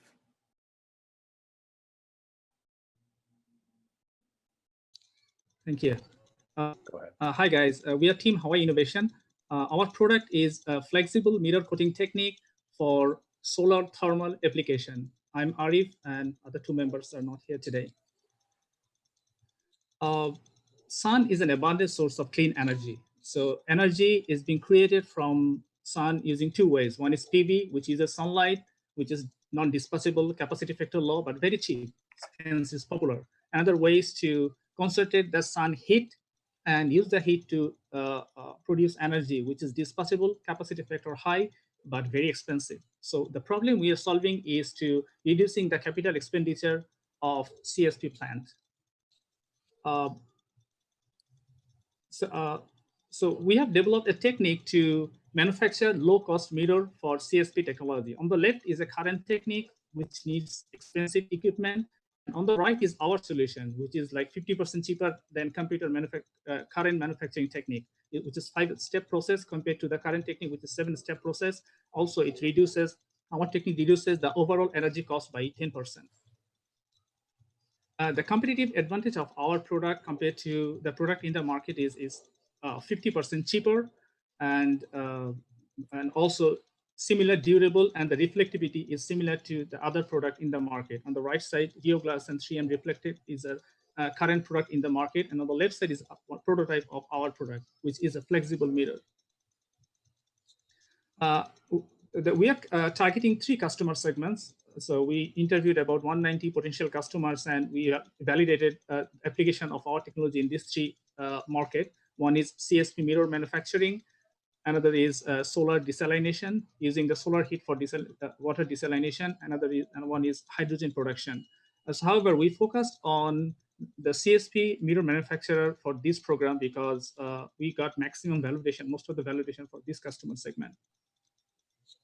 Our value proposition is easy to manufacture, so which translate on the customer side is the 50% production time compared to the current technology. Also, our technique is 50% cheaper, which means the customer can have 25% more profit, and also he can reduce the price by 25% of his product and earn competitive advantage over other manufacturers. Our technology is scalable, so I mean this manufacturing technique can manufacture or produce 200 larger area of coating, which means our customer can have flexibility in their customer demands, and also our product is sustainable. So the market we are addressing is the CSP solar market is like $5.5 billion in 2018, which is growing with a rate of 38% per year. And by 2023, the market size is going to be like $27.6 million. So we calculated our serviceable obtainable market is $28.2 million. Our revenue model is licensing. So our go-to-market strategy is we are going to do more research and development in 2020. In 2021, we are planning to set up a demonstration plant in order to do the durability test of our mirror. And from 2021 up to 2024, we want to do accelerated edging test, and we need the help of Radial to do that accelerated edging test. And we are thinking of setting up a demonstration plant in Nelha to do that accelerated edging test and also the demonstration of our technology. On the lower part of the slide, you can see the our potential customers we will target to sell or license our product to. This is our team, me and Karim, and we also have two co-founders who are working as an advisor, and me and Karim is like active member of our team. This is our projected profit loss graph. We expect to move to positive zone in 2024. And until then, we're going to burn money to develop the product and also do the other durability and aging test. Our financial plan is we need $1.1 million in order to make the product licensed ready to license out to the potential customers. We have raised about $50K, and we are asking $1 million with return of investment 25%. Yeah, that's it. All right. Thank you very much, Arif. Good job. So we have time for some questions from the Meeting Sift universe. If you wanted to go ahead and submit your questions on Meeting Sift for Arif and his team at Hawaiian Innovation Lab.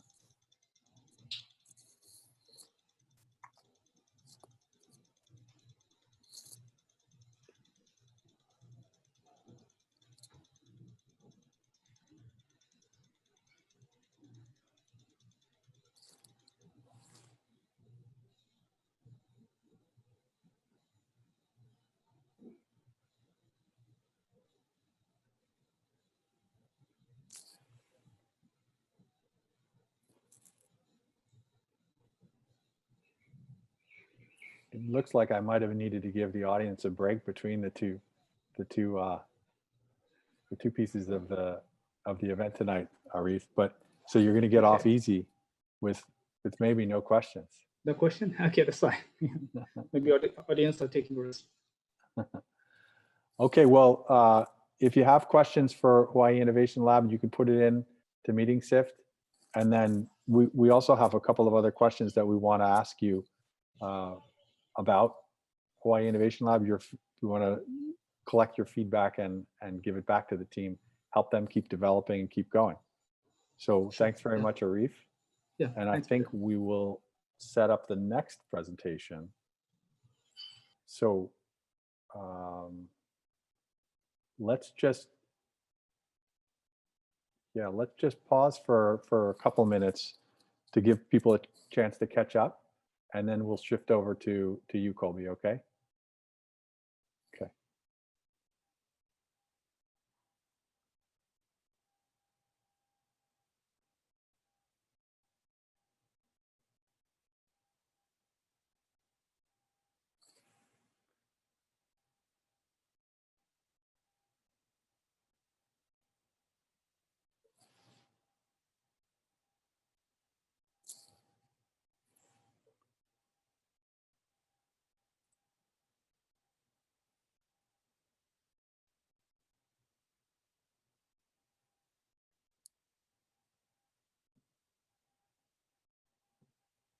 Okay, well,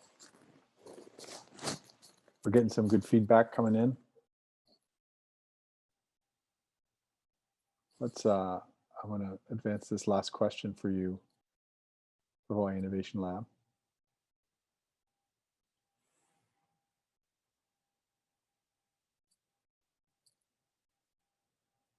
So next up, we have Pharmacists First.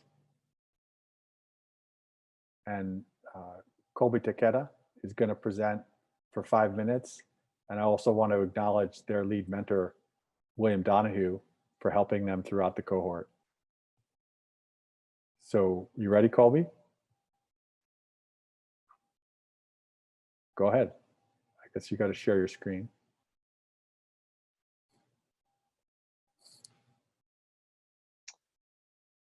Excellent. Thank you so much, Peter, and good evening, everyone. My name is Kobe Takeda. I'm the proud Shadler MBA alumnus and one of the co-founders of Pharmacists First. I'm excited to share more about our company as we know that pharmacists can do more. The problem that we're solving is that medication therapy for those with chronic diseases, such as diabetes and hypertension, drastically needs more attention. We see really high non-adherence rates. People may not be able to afford the medications, transportation could be a barrier, or they may simply forget what medications to take, when to take them, and how much they should be taking. Poor medication control is really expensive, both for patients and our healthcare system. It's ineffective in improving patient outcomes, and in many cases, dangerous. Negative drug-drug interactions can lead to uncomfortable side effects, hospitalization, and even death. Patients also have limited access to primary care providers, specifically to help them with their medication management. Not to mention, we have 21% shortage of doctors in our state and across the country. So Pharmacists First is a telehealth service that adds clinical pharmacists to your primary care team to better manage chronic diseases. Let's talk about medication therapy management today. Patients with chronic diseases could be taking up to 25 different medications each, which could present serious problems, especially for our older adult population. Our doctors are also time constrained. On average, they're only able to spend about 13 to 24 minutes per patient, and that's to cover all aspects of their visit. We also see that chronic diseases result in 81% of hospital admissions, and every day spent in the hospital is extremely costly, putting a major strain on our healthcare system. Thankfully, pharmacists are ready and able to help. So more about our model. We make it really easy for providers to refer patients to the Pharmacists First system, and our team takes care of the rest. Our clinical pharmacists first complete a comprehensive medication assessment and makes any necessary adjustments to their drug regimen. Our team, which also includes a community health worker, then provides ongoing education, support, and wraparound services, helping each patient along their medication goals. Pharmacists First is really that simple, and it really can have a huge impact on health outcomes, which has been validated by multiple evidence-based studies. So what's our advantage? Well, we're a telehealth service, which is both convenient and effective, as we're seeing in our current public health crisis. We optimize the role of pharmacists, who are really trained almost to the level of physicians with 4 years of additional schooling plus a residency. Again, we know that pharmacists can do more. We also support payment transformation as our healthcare system shifts from volume-based care to value-based care. And finally, Pharmacists First can seamlessly be integrated into pharmacist practices and physician practices, which is a major hurdle for other services out there. Let's talk about the numbers. On an annual basis, this service would only cost $250 per patient, but would result in an average of over $3,500 of healthcare expenditure savings, bringing great value to our healthcare system and creating a profitable revenue stream through a shared savings model and being able to bill for services provided. That's a 1,300% ROI, which is unheard of. In addition, patients save money on their treatment costs and save time, which we know is so valuable to our families. Primary care providers would also enjoy higher reimbursements and a reduced workload. The market size is huge. 6 in 10 adults in the US have a chronic disease, and 4 in 10 have 2 or more. In Hawaii alone, over 840,000 people have a chronic disease that could benefit from this type of service in one form or another. Demand is also very high. Because $9 billion are spent annually managing chronic disease, just in Hawaii, everyone is looking for solutions to improve health and save money. There are also over 1,600 primary care physicians in Hawaii that could benefit from an expanded care team model. And we've received a lot of interest from our federally qualified health centers, who serve some of our most vulnerable populations with high rates of chronic disease. Let's talk about the competition. The status quo of no pharmacist integration is clearly not working. Nurse practitioners and physician assistants have supported this type of work in the past, but because they aren't specialized in pharmacology and rarely provide ongoing support services outside of the clinic, they aren't very impactful in the long run. There are also some online services, but they have very limited features and are not personalized based on each patient's medical history, and they end up putting a lot of extra work on our physicians. A clinic could attempt to hire their own pharmacist, but between the high overhead costs and the many challenges with maximizing operational efficiency, this isn't a very feasible option. Pharmacists First optimizes medication therapy in a cost-effective, easily integrated way. A quick glance at our timeline. We were just founded in 2019, but have since received great traction, entering into the UH Accelerator program at the beginning of this year and securing a key partnership that will soon launch our services. We plan to begin onboarding 8 to 10 physicians at the end of this year and serve over 500 patients. We're fortunate to have many strong partnerships along the way, which have been adding to our growing momentum. And our team has over 113 years of training and professional experience. Before we end, we must thank Peter, Crystal, Eric, everyone else who have helped us along the way, and the other accelerated teams who have supported us these past 4 months. Thank you for your time, and we look forward to working with you to improve population health in Hawaii. All right, thanks very much, Colby. We have a couple of questions coming in on MeetingSIFT now, and I just want to remind everybody to go ahead and submit your questions on SIFT.ly. If you need the code again, it's UHVC. So let me run a couple of these questions by you or the rest of the team, okay, Colby? So it seems like a lot of them have to do with the business model. So here's one that says, who pays for your services, the insurance, patient, or pharmacy? Yes, right now we're exploring a couple of different options. We know that the payers would benefit the most from this service, you know, the reduction of the healthcare costs. And so we see them being very interested, and they are. We've had many conversations with them, and they're very interested in exploring this as an investment for their patients. But we also know that other federal programs and other grant programs out there could support as well as the revenue model. So another question that came on was whether or not you have more business now in the current pandemic environment.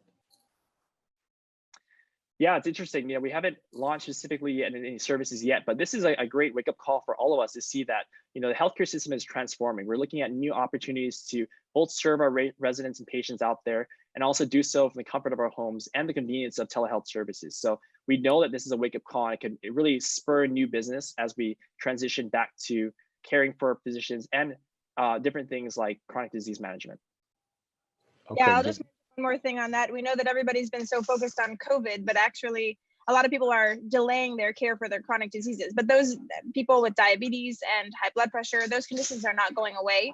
And so if anything, doctors are going to need more support for those sorts of chronic conditions going forward. Yeah, okay, all right.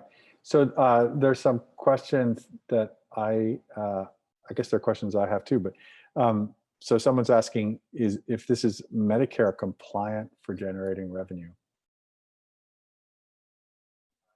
Amy, you want to take that one? Yeah, I'll talk a little bit actually about the eureka moment for coming up with Pharmacists First. A number of us have really seen the benefit of pharmacists, and unfortunately, pharmacists are not reimbursed by Medicare as providers. And so that being said, they can reimburse by what's called incident to billing, where they work with a credentialed provider. And so we do envision both with the opportunities on our team with the medical folks that we have to be able to bill a Medicare, at least a small amount, through that incident to billing. Okay, okay. There's also a specific Medicare Part D benefit that covers the compensation of pharmacists who provide MTM. Okay. All right, great. Well, that is most of the questions that we have. So thanks again for presenting. We're going to also ask the audience to submit a few more bits of feedback for you, and we'll share it with you later if we have a little bit of time. But thank you very much, Colby and the team from Pharmacists First. Great job. Thanks, everyone.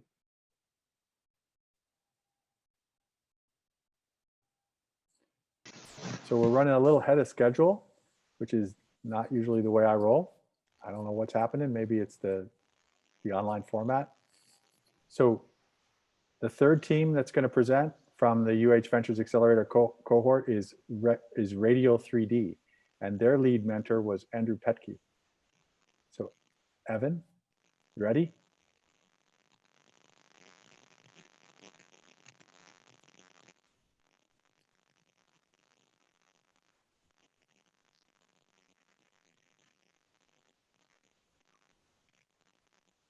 We can't hear you, Evan.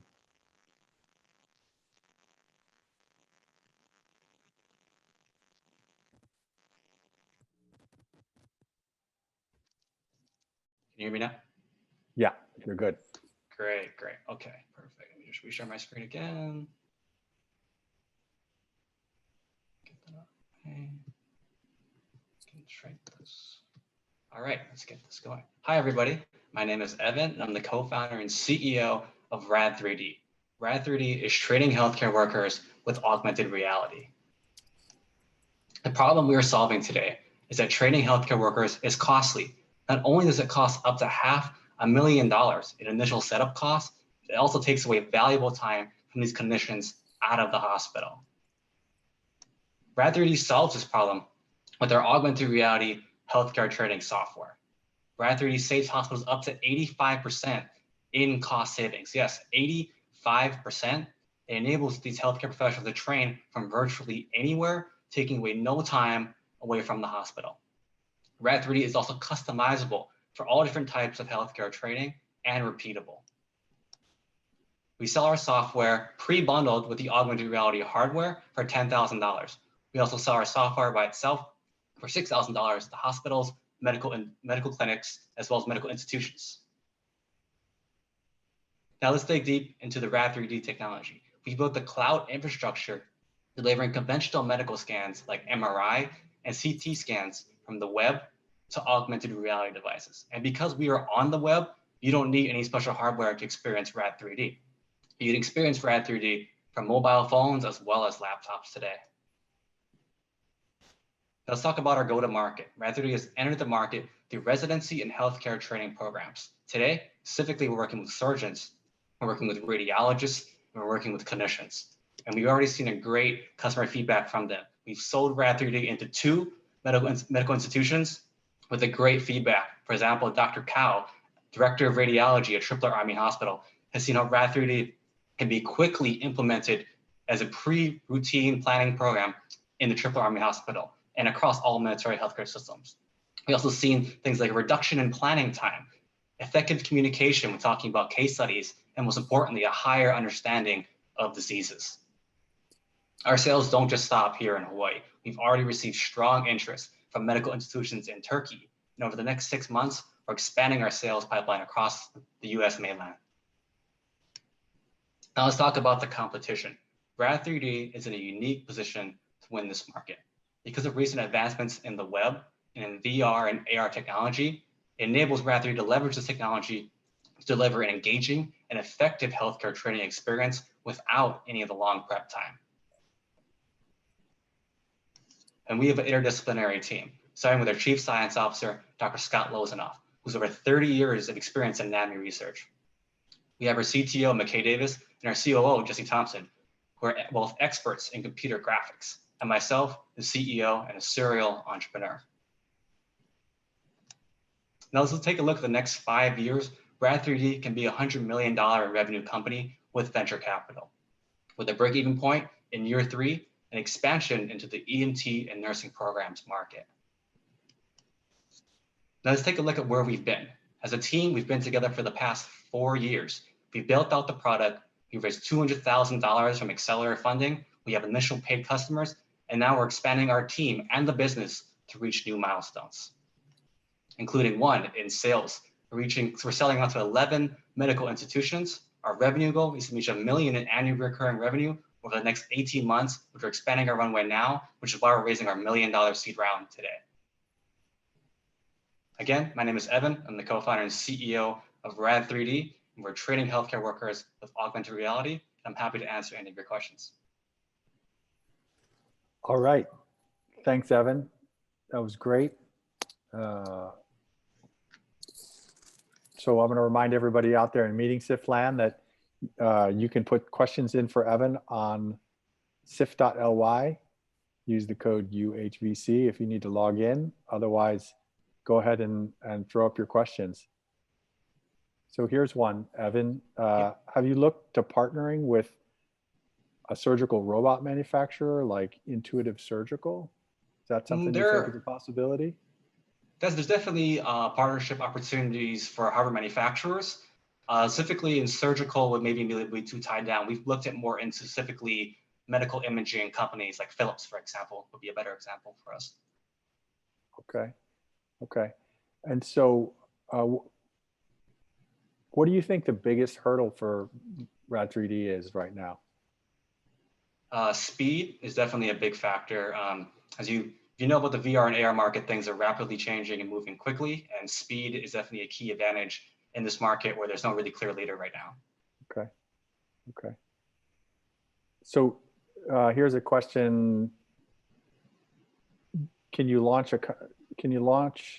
the company outside Hawaii as further proof of concept before raising the $1 million? I think what they're saying is maybe they think that you need to launch the company outside of Hawaii before you raise the funding, I guess. What do you think about that? Well, we have intentions of staying here as long as we can, but we have no hesitation to also raise capital in the mainland. I have experience raising capital in Silicon Valley, and we're fully prepared to do that. That's what they're asking. Yeah, I mean, it seems like I think that's what they're asking, but okay. I guess my commentary would be, there's no reason why a company like yours couldn't be wildly successful based right here in Hawaii. Right, right. For capital needs, yeah, the Valley would be good. So some people wanted to know a little bit more about your go-to-market strategy. So maybe you could tell us a little bit about what your sales strategy is to get your first $1 million of revenue. Yeah, we're starting off with the go-to-market, with reaching out to these surgical residency programs. As in surgery, in the residency program specifically, they're more adopted to trying out new technologies, and they're pretty quick to adopting new things just in trend in general. We're also reaching out to people right now who are thought leaders and are doing online webinars, essentially, and we're basically pitching Rad3D as an enhancement on top of these classes that are now going online due to COVID-19 and need an engaging visualization software in order to give these workshops effectively. And there's a lot of them that are doing that now that essentially need revenue coming into their research departments and their clinics as well. So we've seen a big trend in that as well. Okay, all right, great, thanks. So you still have some time if you want to put in a question for Evan and the Radial 3D team. All right, here's one. Yep. So tell us a little bit about the information you're getting from your beta clients. What kind of key insights that are going to help you go to market? Yeah, we've learned that there's the workflow of these clinicians is quite complex. There's many different steps. So we've learned a lot about the entirety of their workflow and specifically where Rad3D will be inserted in that workflow. Because there's a lot of technology out there, you can't really solve every single problem that clinicians will have. But if you can insert yourself in a specific workflow and make sure that workflow is repeated over and over again, every single day or every single case they have, that is something that we've seen strong as a go-to-market value. All right, excellent. Well, it looks like we've run out of questions from the audience, but we have a couple more questions for the audience. So can you submit a couple of words that describe Radial 3D based on what you just heard in our discussion and presentation? You can go ahead and put that input on Meeting Sift.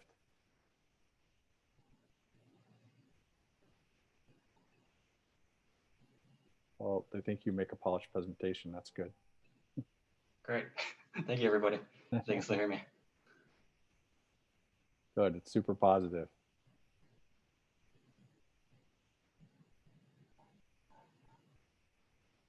Okay, why don't we?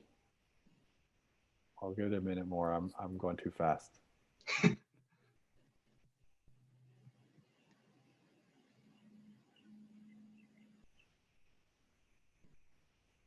Okay, innovation seems to be the big theme there. We knew that about you already. All right, So let's advance to the next question. What do you think Radial 3D should be working on?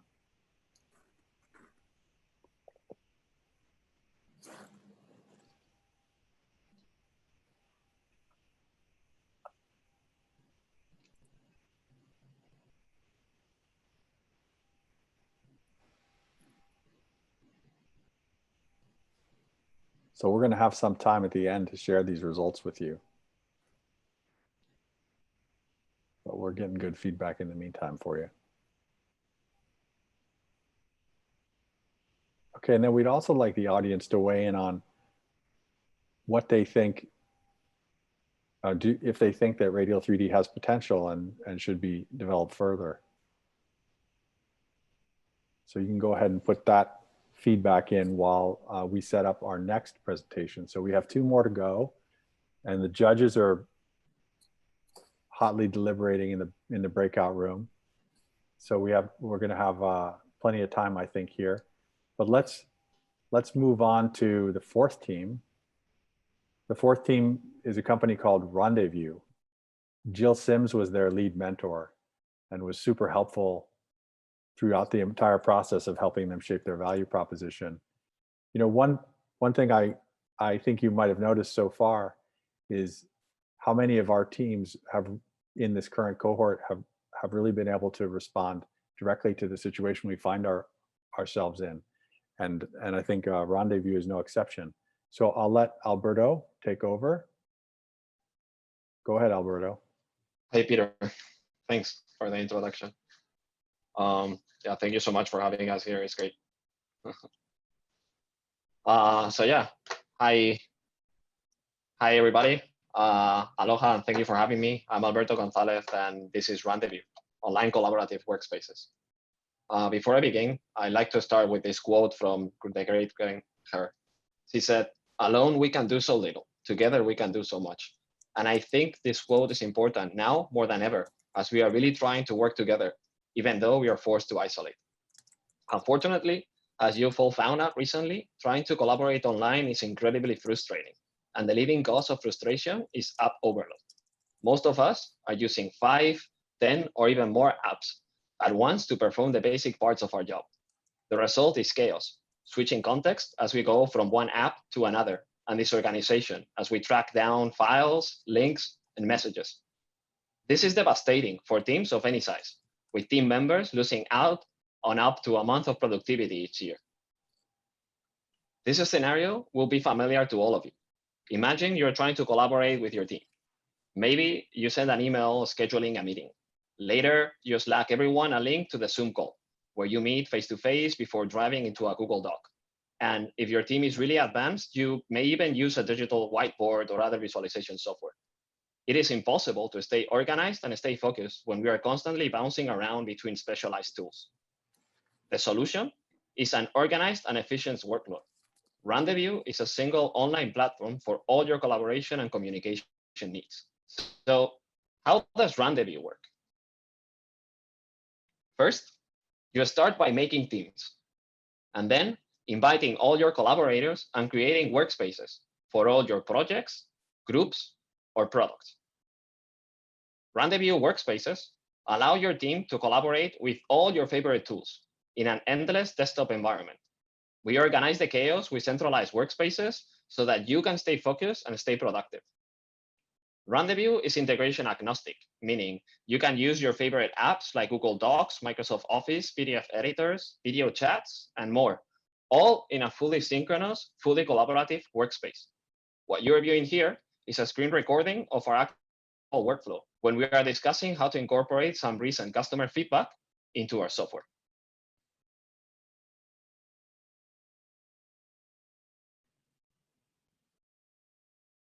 So we are not the first to identify the need for an all-in-one software solution. Our competitors have been incredibly successful despite their flaws. Microsoft Teams just reported over 50 million daily active users. And Miro, formerly Real-Time Board, has 5 million active users and has already raised over 70 million. We believe that what sets Rendezvous apart also makes us better. Our competitors are either unable or uninterested in creating a platform with open integrations outside their own brand of apps. Last year, Almost 5 million people work fully remote in the United States, and many more part-time. And today, all of you are watching this presentation from home, and many of you will continue working remotely long after the pandemic is over. So we haven't publicly launched our beta yet, and already have an enormous number of potential customers asking us for Rendezvous. We also have meetings set up this month with some local companies like Instant Teams, multinational companies like SAP, and even large educational institutions like the University of Hawaii. Rendezvous will enter the market with a freemium subscription model and target teams and companies with desk jobs, because they can be done from anywhere and already rely on a variety of productivity apps. These positions also happen to be on the top 20% of earners and make up to around $30 billion market for collaboration technology in North America alone. So we have a talented team with a deep technical and business expertise, myself, Alberto, and Stefan Opsahl, our COO. And 4 additional team members leveraging different expertises who are ready to take Rendezvous to the next level. We are raising up to $500,000 on a safe agreement in an angel round and plan to use the funds to refine our software and go out and get customers. So if you are an angel and would like to set up a meeting, please email us at invest@rendezvous.io. And for everyone else watching today, we've released a limited feature version of Rendezvous for you to get a sneak peek before our public launch later this month. So on behalf of myself and the Rendezvous team, I'd like to say thank you for watching, and we hope to see you soon on the platform. Thanks a lot, Alberto. That was great. So I'm going to remind folks out in on the YouTube stream that you can use sift.ly to ask questions directly of Alberto and his team. So you go to sift.ly, use the code UHVC, and then go ahead and submit questions, and I'll transfer them over to Alberto here. Okay, here's a couple of questions coming in. You ready, Alberto? Sure. So one of them is, are there any integration issues that allow you to be application agnostic? So maybe you want to know about the integration challenges? Yeah, I mean, there are technological problems, but I mean, it's totally addressable. Most of the applications have different APIs. It's more about, I think, the proper companies that they don't want to integrate with everybody else because they want to work on their own software. So for example, Microsoft could integrate with other products, but they decide to use 365 just because they don't want to use Google Docs. And we are going to be trying to be in the middle of that because we don't care. But all of them have APIs and it's easy to connect to them and use the services. So is this a cloud-based app? Is it using an open API? Yeah, it's a cloud-based app. It's just working on a web browser. So if it just works from there. And then basically you can open the documents within there. Okay. So I'm thinking that maybe that first question was asking about allowing the user to be application agnostic. So, maybe they're wondering whether it's hard, because I think when you showed us, for the user to bring in other apps, because we saw in that demo, it looked really easy how you were bringing in Google Docs and so forth. So it's actually seamless for the user. So the user that doesn't care, he uploads the files and then the system just renders them. And then it doesn't matter what system you are looking at them on, they all look the same. Okay. It's kind of like having like a. It looked like they were literally just dragging things into Rendezvous. That's the way it works. Yeah, right? that's seamless. Yeah. You just basically add a file to the system and then it renders automatically. Yeah, no work on the user. Okay. So one of the questions here is, what kind of feedback did you get from local companies when you talked to them about the problem that you're solving? I mean, the feedback has been great since we started. People wanted to use the product. We launched a beta version last summer, our first one, and then we launched with some companies in the island. And from there, we learned a couple of things that we integrated on the platform that we are just about to release. And that was based just on the testing with the company. So the process through the accelerator and the interviews and going and talking with the customers is a great part of it. Okay. And so can you explain the limited features? I think in the end you said that you're releasing a beta with limited features for some of us Yeah. if we wanted to sign up. So I think they're curious about the difference between the limited feature one and a full version one, I guess. I guess the features right now on the app is Google Docs or anything that works on Google Drive works, PDFs, images, videos, from MP4s to YouTube videos. What is missing there is other integrations. What we need to do now is basically start working. I mean, right now we have the problem that we have more people interested on the software than the people that we can actually jump onto the software. So we're trying to do it like a little bit slowly.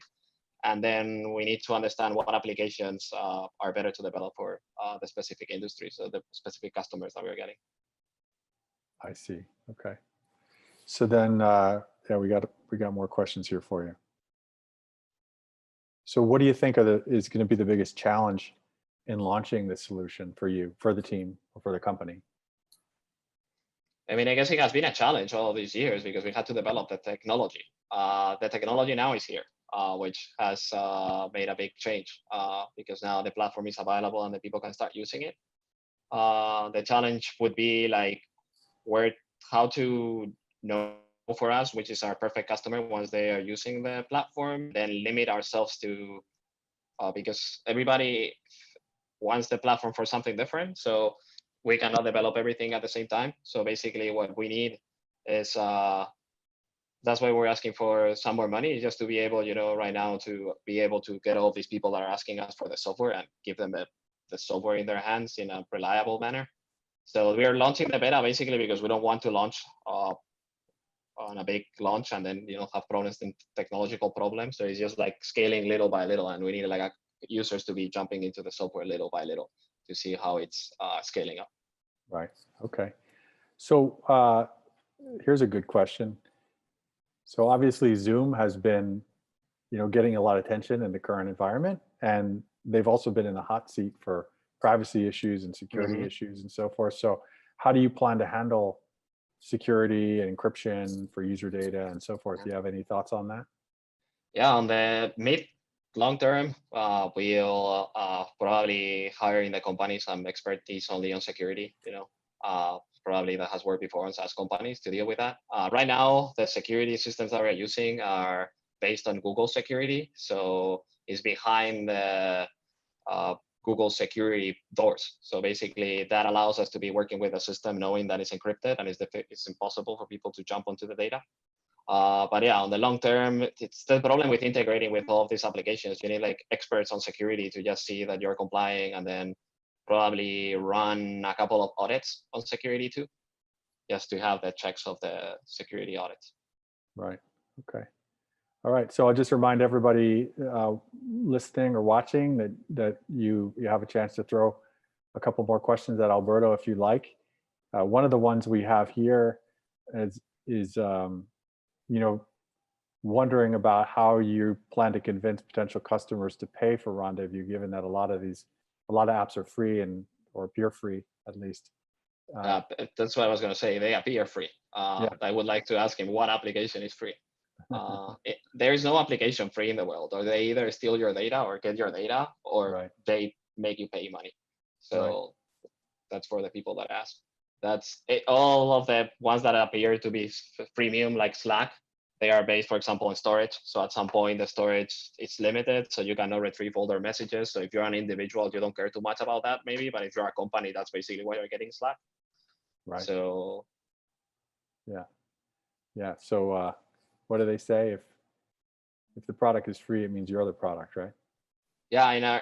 In our sense, for example, that could be on data to store, on the application, could be on people, it's like Zoom. Zoom is free too, but you have 45 minutes of the Zoom meeting. So, we'll have like a freemium system that allows maybe for groups of 2 people, maybe for educational licenses, things like that. And then for corporations, then you will have like a payment version. Which for most of them makes sense because a lot of the value that they see in the product is on the data integration and having the data for long periods of time again. And then once you have centralized all of these applications in the same place, you can start like storing what's happening in all the applications together, which now they have to be jumping into all of these buckets. Right. Okay. Well, I think we got through most of the questions here. So why don't we ask the audience a few questions about Rendezvous? So what What two words would you use to describe Rendezvous?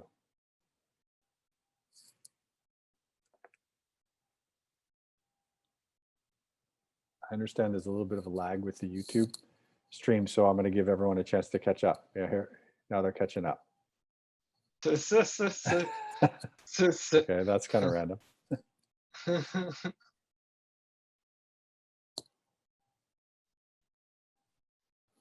Yeah, thanks for the questions to the audience too. And thanks to Jill too, to helping us and doing the accelerator and the rest of the vendors.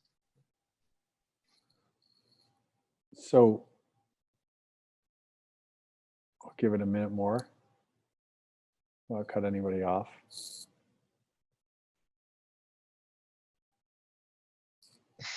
So let's ask the audience what they think you should be working on next.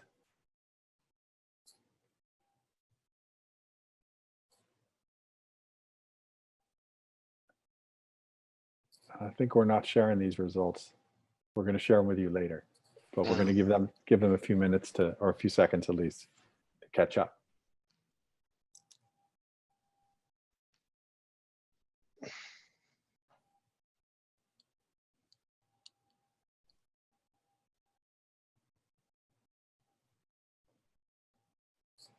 I guess I like everything.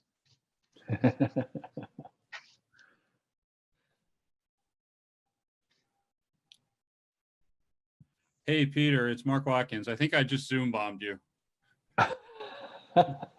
I think I got booted out of the thing and I'm trying. Okay, I got an invite to join the breakout room. I'm going to go do that now. Okay, no problem. Bye. It's a live performance. So, and then lastly, do you think, let's go to the next question. Do you think Rendezvous has potential and should be developed further? I'm so biased because all of these companies in this portfolio are awesome and they all have amazing potential. And that's what you should be giving as feedback on Meeting SIP. But I suppose, you know, you can be honest. Tell us what you think too. All right, well, while we're collecting that information, I'll just say thanks again, Alberto. That was a great presentation. Yeah, thanks you so much. Yeah. And we're gonna move on to the final presentation from this 2020 cohort of the UH Ventures Accelerator. So this one will look pretty relevant to you, I think. So here we have Zoe Pasterfield-Lee from, hi Zoe, from Selective Ha. And she had a wonderful mentor in Allison Izu. So take it away whenever you're ready, Zoe.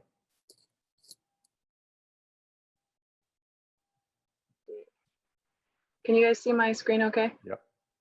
Okay.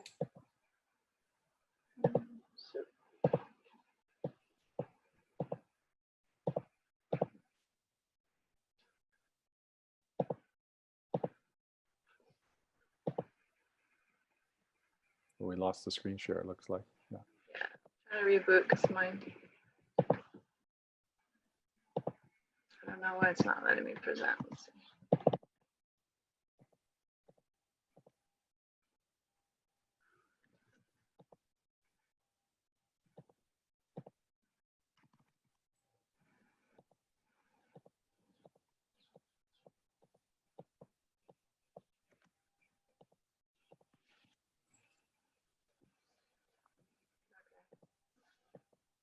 Let me try that again. Okay.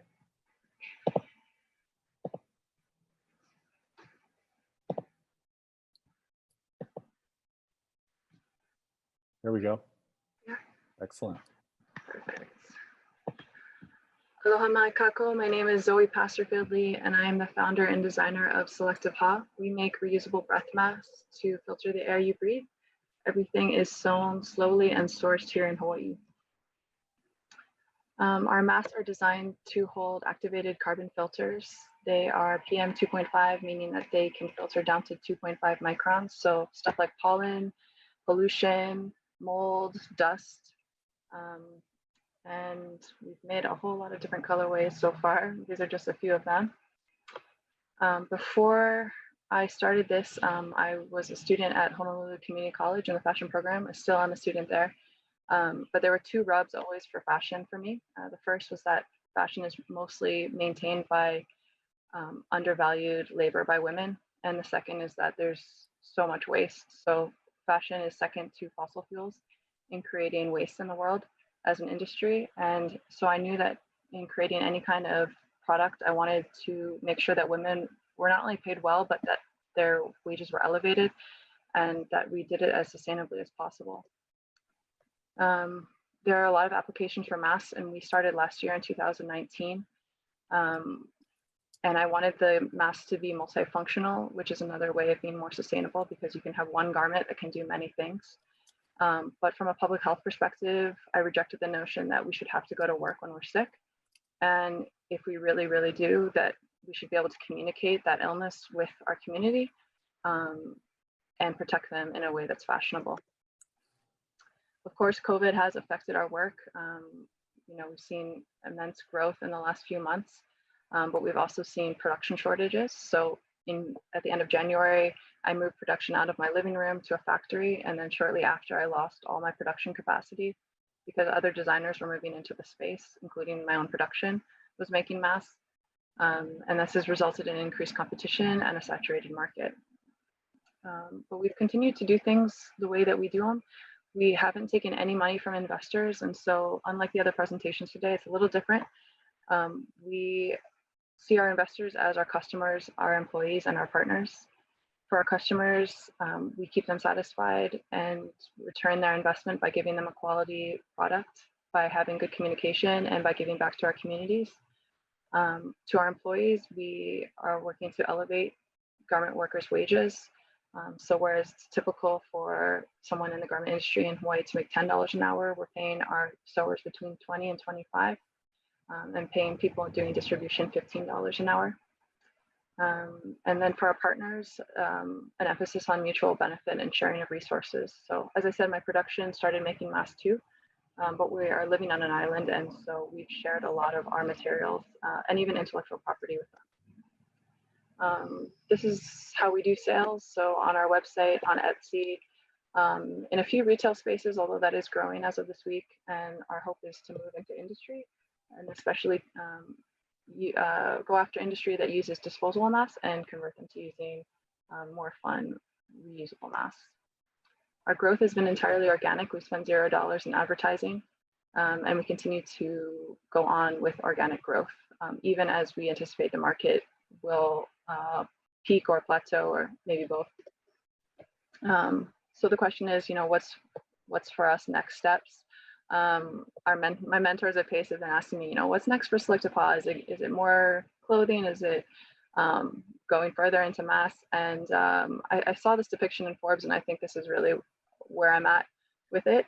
We've spent a lot of time in this yang zone in the last few months doing product distribution, manufacturing, marketing, growth, and it's time to get back to the yin of things and into more of the creative zone, and that includes rest, which I will be taking seriously. I said that a few times over the course of this semester, but I think creatives need rest, so that is what I'll be doing next. And I'll also be working with my partner, Ten Mendoza, to come up with more products that meet all the criteria of slow fashion made in Hawaii. And that's it. Mahalo. Mahalo for this opportunity and for all the coaches. It's been really fun. And I wouldn't have been able to grow this much without them pushing us, so I really appreciate it. Thanks, Zoe. So I want to remind folks watching that they can ask Zoe some questions over Meeting Sift, and I would love to have you participate. So we didn't have a question come in yet, but we did have someone who said no question, just a statement. You're an inspiration. Oh, mahalo. How was that? Yeah, that was nice. Yeah, so I've had to overcome a lot of crises of confidence throughout this entire Selected Paw period. So it's scary to go out there as a creative and just get good support and go for it, because it does change your life. So somebody wants to know if you include the carbon filter in when you purchase the mask? So initially, yeah, we always had 5 carbon filters to come with the mask. And then when COVID started, we weren't able to supply filters and we were still selling masks. And then after we leveled out and were able to source again, folks asked us to only sell the masks or to have the option of just buying the masks. So we do both now. Okay. So here's someone wants to know how your innovation was able to stand out in a saturated and competitive market. That's a good question. So actually a lot of people tried, well, not a lot, but several people tried to copy my pattern initially, and they decided that it was actually just too much work. We have like an extra chin piece with our nose wire. So it does take a lot longer to make our mask than other masks. And so that helped us maintain our niche in the market. We also use organic cotton lining. Just with our customer service, folks know that like if there's any problem, they can return it. You know, I've resewn masks that have like had stitching come out or, you know, different kinds of flaws. So I think because we're growing slowly and it's by word of mouth, people feel a certain confidence with us, and they know that they're going to get a good fit. And if they don't get it initially, that, you know, we're going to find a solution for them. Right, right. So let's see, what else do we have here? Oh, I got to ask this because it's up here. How has the UH Accelerator helped you? Oh man, it's helped me so much. So I would like to have stayed in my comfort zone as a creative and just like kept cutting with a pizza cutter in my living room. But they really encouraged me to get help and to expand my team. So I would have never kind of like outsourced production probably or it would have taken me like twice as long had I not had the coaches. And then I had too many uncompromising values. Like I wanted to eco ship everything and create all my packaging. And one of my coaches was like, you got to get rid of eco packaging, at least for now. You can find like other sustainable ways to package, but you can't be hand making all your packaging. It's just killing you. You're in the weeds. And so those were all really good tips. And then just having the accountability of every week having to come in front of the cohort and present what kind of growth you make is just a really valuable exercise to keep you honest with yourself and with your process. Mm-hmm. Mm-hmm. I'm seeing a lot of comments that are basically saying thank you for what you're doing, and they're definitely inspired by you know, the message you're setting with respect to trying to help raise average wages of people in the fashion industry. And there's a few questions about whether or not you can make masks for medical use. I suppose if that, you know, if there's a different standard, you know, for someone who's a healthcare worker versus somebody who, you know, a regular customer. Maybe you can comment on that. So we have had medical workers use our masks. I think it kind of depends on what hospital you work for or how you operate. You know, my dad's a physician and he wears his mask every day at work. So it just depends on the standards of your work environment. The filters that we use need more research in terms of, you know, getting certified and all that kind of stuff for medical use. Of course, when COVID was out of control in a lot of places, you know, the CDC was just saying wear anything on your face. So I guess the question is like how desperate and what the standards are for your particular situation. Right, right. So, and then just to be clear, the carbon filter is replaceable. Right. It lasts about 70 hours. So that's usually 1 to 2 weeks of use for most folks that, you know, aren't wearing it all the time. And then the mask should last you years. Okay. So I don't know what this is, but someone asked if you can expand to ear savers. What are ear savers? So I think you're talking about like a string that doesn't go around the ears. Is that right? Oh, maybe, because I know my ears start to get a little bit sore when I wear the mask.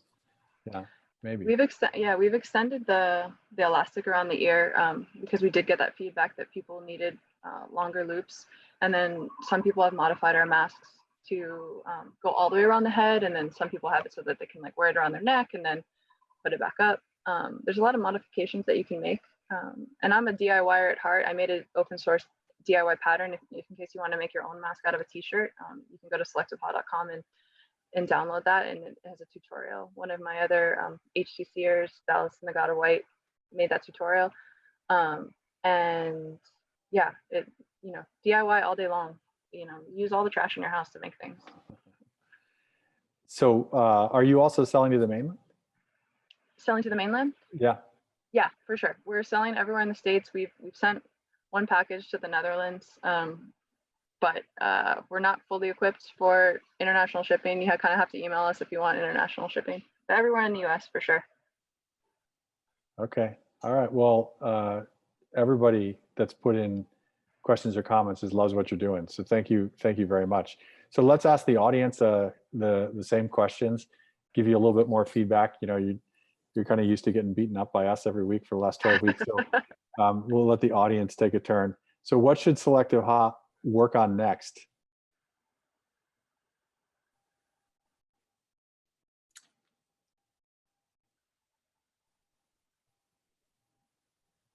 Oh, I went out of order. Sorry. It was submit 2 words that describe Selective Ha. So I'm getting ahead of myself. Timely. Yeah, that's for sure.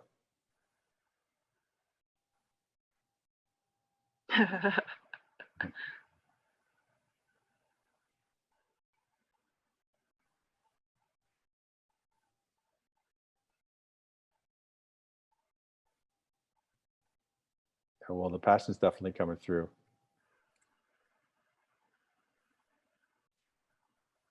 Awesome. Great feedback.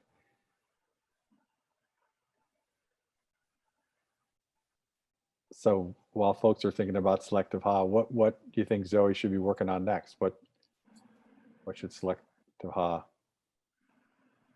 focus on? And again, we're not going to show you these results. We're going to collect them all for you and then share them with you later.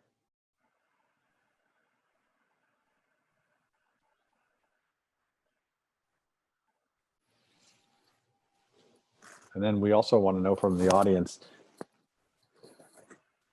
what do you think about Selective Ha's potential? Certainly it's very timely. And I wonder how the audience thinks he'll do, in the new normal. Yeah. Are you guys in favor of rest, or do you think we should keep marching forward? Well, from the comments there were more comments than questions in the question section, and they were all so positive. So I think that should be very inspiring and motivating. All right. Well, that wraps up the 5 UH Venture Accelerator teams. We're so proud of this last cohort. They've all done a great job. Thank you so much, Zoe, and everyone else from all the other teams. And why don't so let me tell you what we're going to do next. Okay. So first of all, if you're interested in contacting or learning more from any of these teams, again, just reach out to us. We'd love to connect you with them. They're all working on really exciting projects. Many of them are working on, as you saw, projects that are very relevant to the current environment we're in. And I know that there's many people out here and participating on this call who have the capacity to help these companies continue to move forward. So that's what we're here for at PACE, is to keep people moving forward. So we're going to move the accelerator teams to the waiting room, and you're of course welcome to watch on the main live stream. And then while we do that, we have a little bit of time. This is a little bit of song and dance while we wait for the judges to come back. And so we're going to get a chance to go through and look at some of the results that we've been hiding from you from the beginning.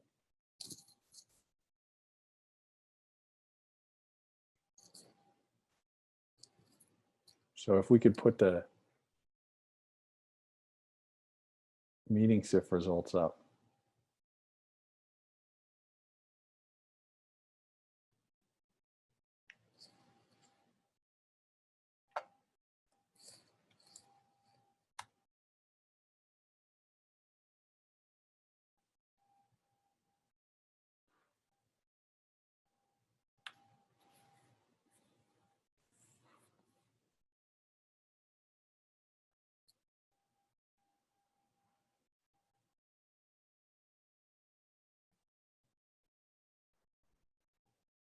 Okay, here we go.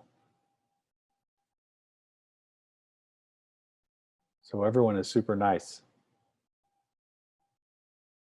You know, one of the hard parts of going through an accelerator is people that you deal with in the accelerator program, they're not always super nice. Most of them have been punched in the face a couple of times as entrepreneurs themselves, so they're not afraid to tell people like it is. But you guys are super nice. So so let's go to the next one for Hawaii Innovation Lab. So we asked you, what should Hawaii Innovation Lab work on next? Can we show the results? Okay. Work on funding. Yeah, that makes sense because this is a big research project and they've got to get the proof of concept. Okay, thanks. So when we skip to the next one.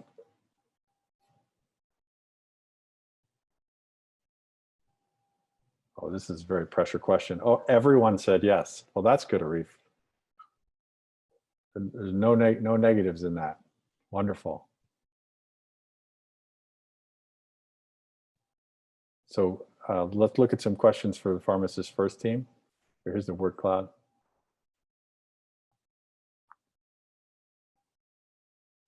A very needed service. That's great.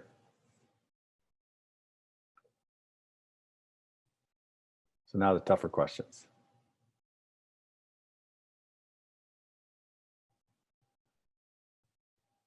So here the emphasis seems to be on product. Yeah, that's right. Get this service up and running as soon as possible. Next.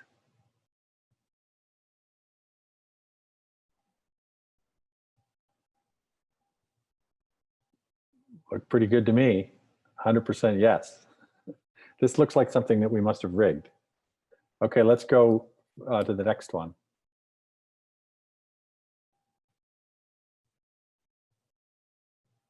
Yeah, Radial 3D is a great innovation. Go ahead to the next one. What should they be doing next? Your go-to-market strategy. I think there's a lot of confidence in your product. Everyone wants to see how the market adopts it. Yeah, there you go. Survey says keep going. I like it.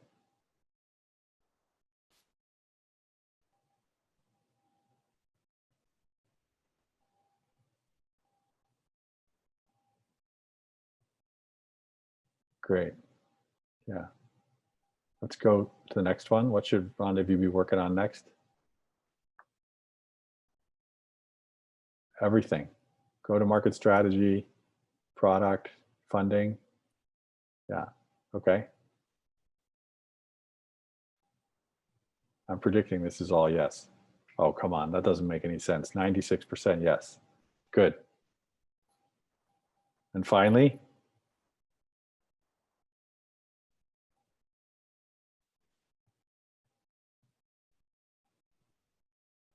okay, some good feedback for Zoe.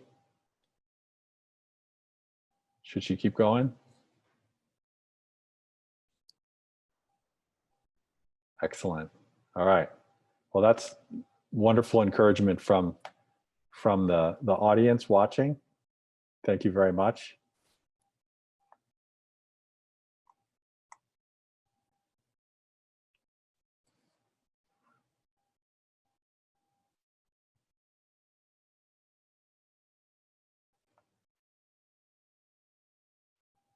So we're going to check in with the judges here and see if we're ready to start the awards program.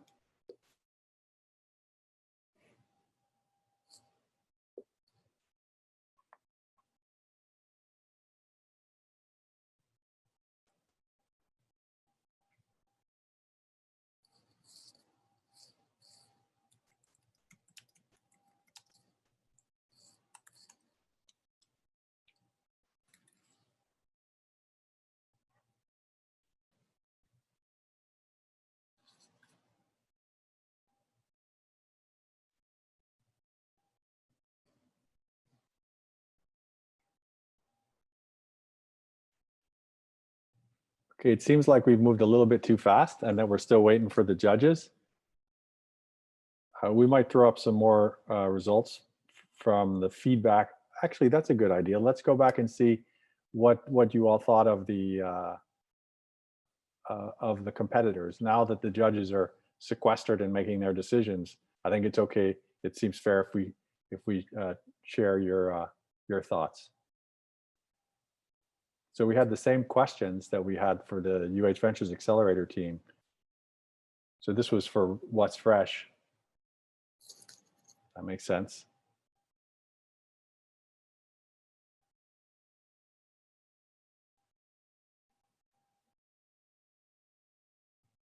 So what's fresh? I think everyone liked your idea. Seems like you need to work on how you're going to go to market.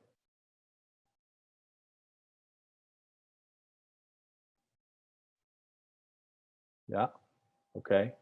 You still have some minds you got to change, but I think the overwhelming view was, yeah, we like the idea.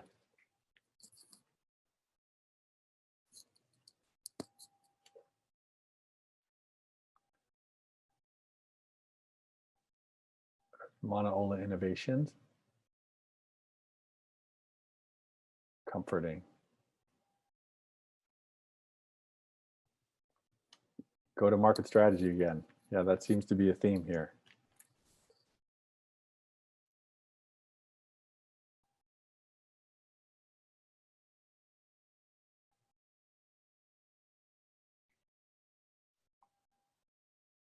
So yeah, keep going, Manaola Innovation. And then finally, we have some feedback on Pono Potions. So also go to market strategy.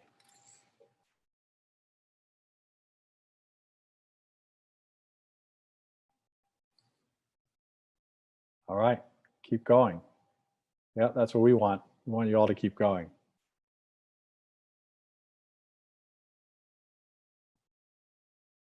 Okay, I think we're almost there.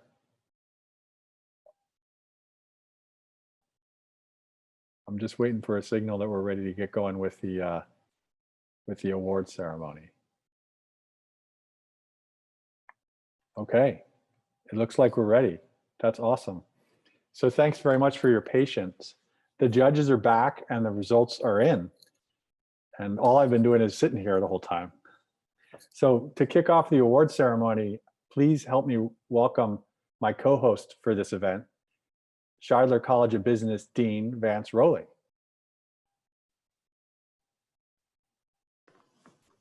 Thank you, Peter. Well, I've been elevated to co-host. That's awesome. I didn't do anything except hire you at some point, which is one of the better decisions I've ever made. So thank you. So thank you. Peter, as you know, one of our many important sponsors of PACE and now the title sponsor of this year's events is the HGI Charitable Foundation and Hawaii Electric. And they've just come up in a big way. Their employees have been helping us out through this whole event process. And of course, they sponsored this year's event. So we're very, very grateful. But before we hear from them, I would really like to thank you, Peter, for the tremendous job you did in these challenging times and the whole PACE staff. So great job and great teams this year. And the accelerator teams looked awesome as well. So congratulations, Peter, on a job well done. Thanks. Now it gives me great pleasure to introduce a longtime Shidler Advisory Council member and HEI President CEO, Connie Lau. Connie.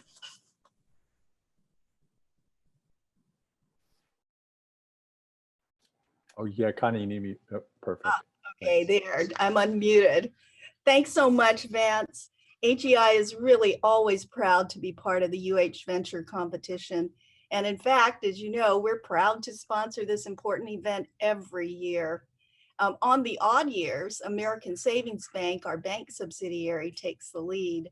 And in the even years, like this year of 2020, it's Hawaiian Electric. And I'm so happy to see that our new CEO at Hawaiian Electric, Scott Sue, was able to be a judge for the finals round this year.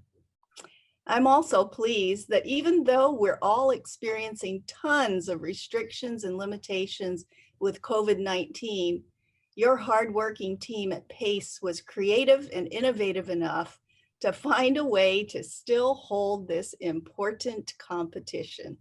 Not bad, Peter, and congratulations to you and your team.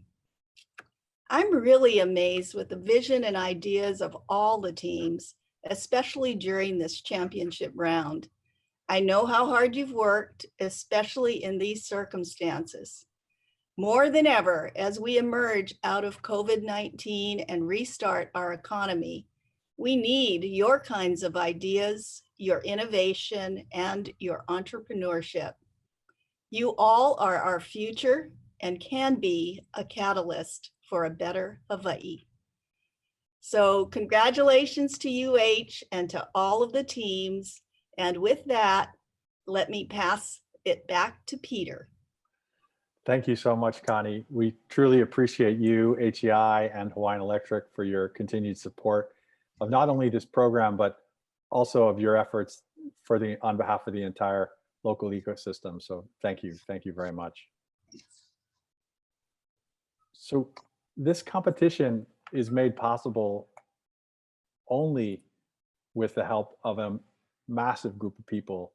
And we're so lucky to have this wonderful network of volunteers who come and give their time and energy to the competition. They do this as coaches for each team and for rehearsals. They do this as judges for all 3 rounds of the competition. And they do this as instructors for our Entrepreneurs Bootcamp. And here's just here's our list of folks that helped us out this year, and we're so grateful for them all. And I should say at this point that all I really have to do is sit here and do what Christilei tells me. Christilei is the program manager for this competition and for the UH Ventures Accelerator. And it's really Crystal and her team that's doing all the mad scrambling in the background to make it possible. So I want to acknowledge Crystal and the PACE team for doing a great job and making it super easy for me. So where am I? In addition to this competition, we're proud to offer various programs throughout the year, and those can't happen without the support of the community. And I want to acknowledge some of the people who are big supporters of what we're doing with innovation in general at UH and in the state, but also on behalf of PACE. First, I want to thank our board of directors. I want to thank the UH leadership, including President Lassner, and particularly Vice President of Research and Innovation, Vasilis Sirmos, who's a real champion of what we're trying to do here. And also the Vice President for Information Technology, Garrett Yoshimi, who's always a staunch supporter of what we're doing at PACE. Thank you, folks, so much. We have donors who keep investing in our programs. All of these programs are funded by donors, and we're so grateful for them. And we have volunteers who mentor and speak, and we have this amazing cast of professionals in residence. These are folks that come in week after week to mentor our students, and their time is so valuable, and yet they give it willingly. And that's one of the amazing experiences that PACE students benefit from. So we have people like Pia Arma, who's always here helping PACE and PACE students. We have Scott Brewer, we have Ed Harrell, Greg Kim, Chris Liu, and Ben Trevino. That was this year's batch of professionals in residence. We're so grateful to you. So my long list of thanks just shows you how many people it takes to support entrepreneurship ecosystem and the entrepreneurship education. And I have one really exciting announcement before we go to the awards. I want to recognize a special student. We do this every year. We have Entrepreneur Student of the Year. And so what this is, we select one student to recognize who's made exceptional contributions to our entrepreneurial activities at the university and in our community. I forgot my prop. So their name goes on this plaque that we have at PACE. And this year, I'm so happy to present this Outstanding Entrepreneurship Student of the Year award to Alberto Gonzalez. So it's your name's going to go on here. I wish we had applause and we were doing this in person, Alberto.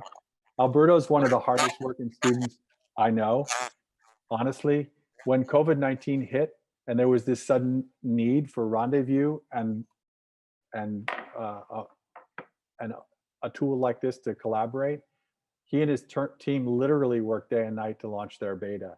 And he did this while he was finishing up his PhD, which is just an incredible achievement. And I hope you all understand how amazing that is. Alberto was also selected because he's such a great role model for entrepreneurs at UH. So many computer science students come to PACE because of Alberto. And he's helped us. He gives back as a speaker and he participates in our roundtable discussion. And he also hires and trains students and UH graduates to work at Rendezvous. So we're very proud of him and he's super deserving of this award. So congratulations, Alberto. I wish I was there to shake your hand or at least, fist bump or something. Oh, man, thank you. Congratulations. I didn't expect it. You're putting me right now. Thank you so much. So let's, you're welcome, Alberto. So let's go, and I'm sure everybody wants to hear about the results now. So we're getting to the end of the 2020 UH Venture Competition. I'd ask if all the competitors can put on their cameras.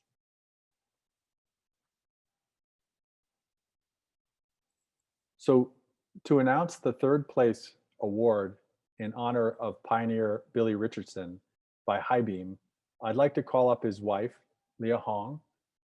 We're honored to be able to remember Billy each year in this way for his early commitment to entrepreneurs and to venture capital in Hawaii. Leah, thank you. Hello. My husband, Billy Richardson, would have been so proud and honored to present this award. He was an early VC and he dedicated much of his professional career to starting venture funds to help entrepreneurs like those in this competition start their businesses to diversify Hawaii's economy. In third place, the $2,500 cash award in honor of pioneer Billy Richardson by Highbeam, along with thousands more in professional services, goes to What's Fresh and their coach, Mark Tawara. Congratulations. Thanks, Leah. Thank you. Thank you. And so now to announce the second and the first place prize winner, I'd like to ask Connie to join us.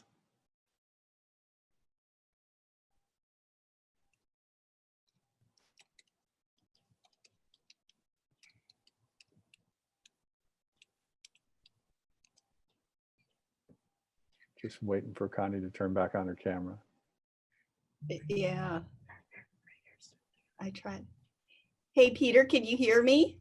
I can hear you, yes. Yeah, I think the host turned my video off, so I can't restart it. Oh. Oh, here, try that. Okay, there we go. Hold on. Oh, perfect. Yeah, we can see you now. Oh, can you see me now? Okay, Yep. super. Super. Hey, before I announce the second place winner, I just wanted to comment, listening to the story about Alberto. Oh my gosh, it's just so wonderful, Peter. That, you guys are creating this whole ecosystem of entrepreneurs that can, be successful and then in turn help other young entrepreneurs. And I just think it's just so exciting and really wonderful. So thank you so much for doing that. Yeah, thank you. So in second place, the $5,000 HEI Charitable Foundation and Hawaiian Electric cash prize, plus thousands more in professional services, goes to Manaola Innovations and their coach, Andrew Radin.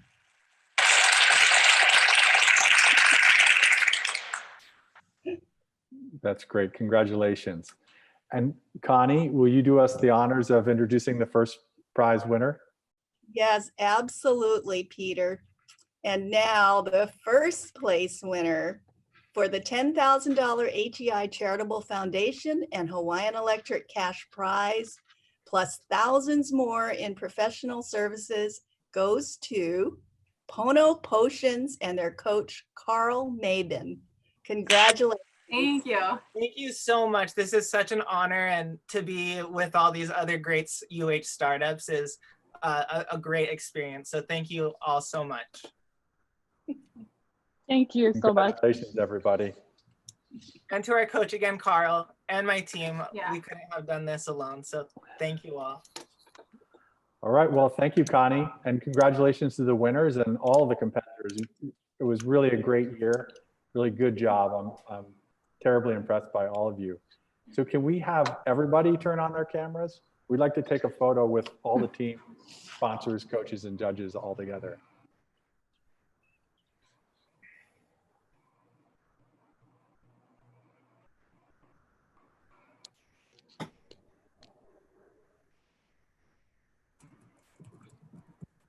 I don't have a signal about whether they did that or not, but hopefully they got a picture. Oh, here, let me shoot. All right, cheese, 1, 2, 3. And then just give me a second slide because I think we have more people here. Okay, one more time. 1, 2, 3, cheese. Thank you.